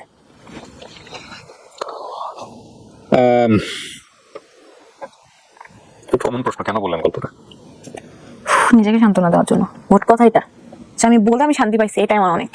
ঠিক আছে, বাট শেখার মতো কি আছে? আপনি কি শিখেছেন? আমি শিখছি যে কাউকে লাইফে অন্ধবিশ্বাস করতে নাই, প্লাস লাইফ কারোর জন্য কখনো থেমে থাকে না। আপনি শিখেন নাই? আমি শিখছি ভাইয়া, এই 20 দিন আমি অনেক কিছু ফেস করছি। আপনি শিখে যদি থাকেন তো আলহামদুলিল্লাহ, বাট টাইমটা মাত্র 20 দিন। এই জন্য আমি কথাটা বললাম যে আপনি শিখেন নাই। তবে এটা ঠিক যে শিখলে সবচেয়ে বেস্ট লেসনটাই আপনি শিখছেন। দেখেন, আমি মোটেও আপনাকে সাজেশন দেওয়ার মতো কেউ না, কিন্তু পুরো গল্পটা শুনে মানে এমন না যে সাজেশন দেন এটা একটা বিশেষ ক্ষমতা সম্পন্ন ব্যাপার, সো ওইটা আমার মধ্যে নাই। বাট আমি যে কথাগুলো বলবো এটা 8-10টা মানুষ তাই বলবে। সেই জায়গা থেকে আমি 2-1টা জিনিস জাস্ট বলতে পারি। একটা হচ্ছে যে কোনো ক্রেজিনেস, ওয়ান সাইডেড ক্রেজিনেস, এটা রেজাল্ট ভালো না। আপনার লাইফে একটা মানুষ ছিল যিনি আপনার সাবেক হাজব্যান্ড। আমি জাস্ট একটা কথা বলতে চাই ভাইয়া, আমি রিভেঞ্জ অফ নেচারকে বিশ্বাস করতাম না, এখন করি। এটা বোঝাতে চাচ্ছেন যে আপনি তার সাথে যে আচরণটা করেছেন সেটাই আপনি রিপিট পেয়েছেন আপনার লাইফে, রাইট? সেটা এক ধরনের যদি আত্মগ্লানি থাকতেও ভালো। কোনো পরামর্শ দিতে চান যারা আপনার মতো এই যে আছে, এই এসএসসি ইন্টারপুর বা টিনেজার ছেলে মেয়ে যারা আছে? আমি এতটুকুই বলতে চাই যে লাইফে আজ যা কিছু হোক, জোর করে কোনো কিছু পাওয়া যায় না ভাইয়া। জোর করে আজ যাই হোক, একটা সম্পর্ক কখনো টিকানো যায় না, একটা সম্পর্ক বিল্ড আপ করা যায় না। এই ছেলেটার কথা আপনি বারবার বলেছেন আজকের অনুষ্ঠানে, যদি কালকে আপনার সামনে আসে আপনি তো কালকেই বলে যাবেন। জীবনেও না, আমি স্ট্রং হয়ে গেছি, এনাফ স্ট্রং। আমি তাকে স্টিল ভালোবাসি, ভালোবাসাটা ভালোবাসার জায়গায়। সে আমার কাছে আসলে আমি হয়তো বা তাকে আর কোনোদিন accept করবো না, কারণ আমি তাকে আর সুযোগই দেবো না আমাকে আঘাত করার। সে যে আসবে, আচ্ছা আমাকে সুন্দর করে কথা বলো, সে যে সেকেন্ড টাইম আর এই কাজটা আমাকে আবার আঘাত দিয়ে চলে যাবে না, তার কি গ্যারান্টি? কিন্তু আপনি তো আঘাত পেতে ভালোবাসেন। আঘাত প্রেমিকরা আঘাত পেতেই ভালোবাসে, এইটাই তো সবচেয়ে বড় সমস্যা। আঘাতের একটা লিমিট থাকে, যাই হোক লিমিটটা ক্রস করে গেছে, বাট সেটা সম্পূর্ণ আমি বলবো আপনার বোকামি। হ্যাঁ, আমার বোকামি। আপনি শুধুমাত্র তার সঙ্গে কথা বলার জন্য ভোলায় চলে যাচ্ছেন, কথা বলার জন্য ঢাকায় চলে আসতেছেন, কথা বলার জন্য আপনি নোয়াখালীতে চলে যাচ্ছেন, ওটা একবার আপনি চিন্তা করতেছেন না যে এখানে যদি একটা বড় ধরনের অকারেন্স হয়ে যায়, এই অকারেন্সটা শুধু কি আমি সাফার করবো নাকি আমার বাবা মা সাফার করবো? And this people are not guilty, তারা কিন্তু নিরপরাধ, তাই না? তাদের উপর হ্যাঁ, আপনি জাস্ট চিন্তা করেন তো 20 ইয়ার্স আপনি নিজে মা হন, আমি দোয়া করি আপনি খুব বিউটিফুল মাদার হবেন ভবিষ্যতে ইনশাআল্লাহ। বাট এই 20 বছরে লাস্ট 2-3 বছরের বিয়ে শাদী বাইগুলো নিয়ে তারা মেন্টালি কি পরিমাণ সাফার করছে, এটা তাদের কাছে যদি আপনি জিজ্ঞেস করেন, আজকের এই গল্পটা শুনে অনেকে আপনাকে ছিসি করবে, অনেকে আপনাকে বকাবাদি করবে, বাট এই দুটো মানুষের কাছে আপনার আশ্রয় হবে, তাই না? তো এই দুটো মানুষকে নিয়ে কখনো চিন্তা করছেন যে লাস্ট এই 10 বছরে কি হবে? এখন করি চুরি বিলিভ করি যে শেষ পর্যন্ত আব্বু আম্মু ছাড়া পাশে কেউ থাকে না। এখন বিশ্বাস করি এটা, হাজার ভালোবাসা জীবনে মানুষ আসবে যাবে, বাট যে কোনো বাজে সিচুয়েশন বলে আব্বু আম্মুই আগে। আমি বলতেছি না যে ভাই বোন থাকে না, আব্বু আম্মু ছাড়া। কখনোই স্যাক্রিফাইস করা উচিত না। একটা হচ্ছে ক্যারিয়ার আর একটা হচ্ছে এডুকেশন। এই দুটো জিনিস ক্ষতি যদি করে কেউ, তাহলে করতে পারে এমন কোনো জায়গাটা থেকে যেই জায়গাটায় আপনার অনেক বড় ঋণ আছে। লাইক বাবা মার একটা অসুখ হয়ে গেছে, ওই সময়টা বাবা মার পাশে না থাকলে বড় ধরনের একটা দুর্ঘটনা ঘটে যাবে, আপনার পাশে কেউ নাই, আপনি তার পাশে দাঁড়িয়ে আছেন, এতে আপনার পরীক্ষা খারাপ হচ্ছে, এটা আপনি সারা জীবন কনসিডার করতে পারবেন যে আমি আমার লাইফের বেস্ট সার্ভিসটা বেস্ট টাইমটা আমার বাবা মাকে দিছি, ওটার জন্য আপনার কখনো গ্লানি হবে না। কিন্তু এইটার জন্য গ্লানি আছে, যে প্রশ্নটা আমি আপনাকে প্রথমেই করতেছিলাম, যে আপনার এসএসসিতে আপনি ফেল করলেন একবার, সেটা ওই প্রথম সম্পর্কের কারণে, পরবর্তীতে ভালোভাবে রেজাল্ট হলো না, আপনি নিশ্চয়ই এত খারাপ স্টুডেন্ট ছিলাম, পড়াশোনার জায়গাটা নষ্ট করে আমি অনেক দূর যেতে পারতাম। অনেক যেতে পারতেন, আপনি এখন যেখানে পড়াশোনা করছেন তার সাথে অনেক বেটার জায়গায় থাকতে পারতেন, জি। না? তবে এটা ঠিক যে রাফিয়া, আমার মনে হয় যে গোছানোর সময় এখন শেষ হয়ে যায়। You are right now 20 only. হ্যাঁ, জীবনের সবচেয়ে গোল্ডেন টাইমগুলো পড়ে আছে। বেস্ট মানুষকে আসার সুযোগ দিতে হয় এবং সেজন্য নিজেকে রেডি করতে হয়। হ্যাঁ, তো সেই কাজটা করেন। প্রেম জীবনে বহু আসবে, বহু চলে যাবে, কিন্তু জীবন যদি প্রেমের জন্য চলে যায় তাহলে কিন্তু বিপদ। হ্যাঁ, আরেকটা জিনিস আমি বিশ্বাস করি ব্যক্তিগতভাবে, সেটা হচ্ছে যাকে আপনি লাভ করেন সে যদি আপনাকে ভয় পায়, আপনার অ্যাক্টিভিটিস দেখে, কোনো কিছু দেখে ভয় পায়, সে আপনাকে কখনোই লাভ করতে পারবে না। যদিও কখনো করে, ভয়ের জন্য করবে, আইদার তার প্রেস্টিজ বাঁচানোর জন্য করবে, অথবা তার সামাজিকতার কথা চিন্তা করে করবে। ওই মানুষটাকে আপনি রিয়েল মানুষ, যে মানুষটা চান সেই মানুষটা পাবেন না। এরপরে যদি আপনার সাথে যান দেখা করতে বা কোনো কারণে ও যদি আপনার কাছে আসে এবং সেটা নিয়ে যদি কোনো ধরনের কোনো প্রবলেম হয় আপনাদের লাইফে, এবং সেটা যদি কখনো ফেস আউট হয়, কখনো সোশ্যাল মিডিয়াতে আসে, সবাই কিন্তু আপনার দোষ দেবে, কারণ আপনি এখানে কমিটমেন্ট দিয়ে যাচ্ছেন যে আপনি এখন আর কখনো কন্টিনিউ করবেন না। আমি জাস্ট এতটুকুই বলবো যে আমি তাকে ছায়া দিছি, দুনিয়া দেখে আসুক। না, এটা আপনার তার প্রতি ফিলিংস আছে বলে বলতেছেন, আপনি তাকে গিভ আপ করছেন, তারপরে পৃথিবীটা কি করবে না করবে সেটা তার, সে আপনার চেয়ে ভালো মেয়ে পাইতে পারে তার জায়গা থেকে। এটার জন্যই চলে গেছে হয়তো। এই যে আপনি স্টিল তাকে অনেক মিস করেন, সেজন্য এই ধরনের কথা বলতেছেন। বাট আপনি যদি কাট আপ করেন, তারপরে তার জায়গাটা অন্ধকার, ওটা নিয়ে কোনো মন্তব্যই করা উচিত না আপনার। ওইটার জন্য আপনি স্টিল রেডি না? রেডি হওয়াটা জরুরি। রেডি হব ইনশাল্লাহ, খুব তাড়াতাড়ি হব, চেষ্টা করতেছি। আর এই সময়টাতে নিজেকে বিজি করা আর বাবা মাকে সময় দেওয়াটা খুব জরুরি। আর জীবনে কোনোদিন ফেসবুক লাইভে আসবেন না, এইসব বিষয় নিয়ে অন্তত। এক, আর 2 নম্বর হচ্ছে যে ক্রেজি হয়ে কখনো এই কাজগুলো করা উচিত না। অজানা উদ্দেশ্যে পাড়ি জমালাম, তার জন্য একবার ফেসবুকে ব্লক করছে, ফোনে ব্লক করছে, ঠিক আছে ব্লক করলি কেন, আমি সাথে আমাদের একটা কথা আছে না, নারী বেলতলা একবার যায়। এটা সত্য না, এটা ডেফিনেটলি সত্য না। নারী বেলতলায় অনেকবার যেতে পারে যদি হেলমেট পরা থাকে। এটা ঠিক। ঠিক আছে, সো আর যাই হোক, জীবনে নিজের ক্ষতি করে যাতে কোনো কিছু না হয়, অন্যের সম্মান সেটাও কিন্তু নিজের সাথে জড়িত থাকে, এই হচ্ছে বিষয়। কিছু কি বলতে চান কার উদ্দেশ্যে?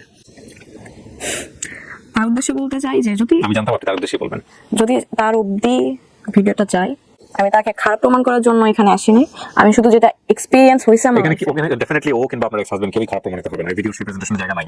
এখানে আপনি নিজের ফল্টগুলাই বলছেন। ফল্টগুলো বলছি। এক্স্যাক্টলি। আর আপনি যেভাবে এখানে বলছেন যথেষ্ট প্রেসাইজ করে বলেছেন। এক, আর 2 নম্বর হচ্ছে আমার প্রেজেন্টেশনের জায়গাটাও যথেষ্ট প্রেসাইজ থাকবে। সুতরাং এখানে কাউকে ইন্ডিকেট করা বা কে ছিল আপনার সম্পর্কে তাকে এখানে প্রকাশ করা, এটা কোনোভাবেই হবে না, ভিডিওতে কোনো সুযোগই নাই।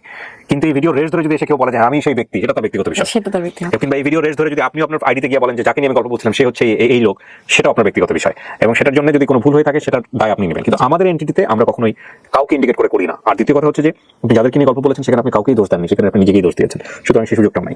তোর বাইরে কাউকে কিছু বলার আছে? আব্বু আমাকে সরি বলতে চাই।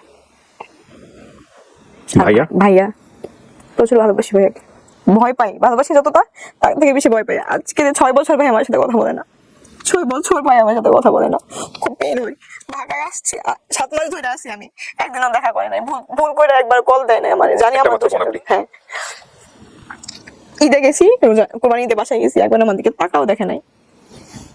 ভাইয়াকে সরি বলতে চাই, আব্বু আমাকে সরি বলতে চাই, অনেক পেন দিছে, পেন দেবো, আমি নিজের লাইফ গোছাবো, গোছানোর চেষ্টায় আছি। আমার থেকে এরকম ভুল আর কখনো রিপিট হবে না।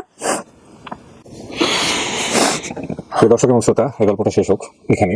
আমি আবার বলছি, ওনাকে আপনারা জাজ করবেন না, তবে এটা ঠিক যে তার নিজের ভুলগুলো বুঝতে পারে সেটা তার জীবনে অ্যাসেট হয়ে যায়।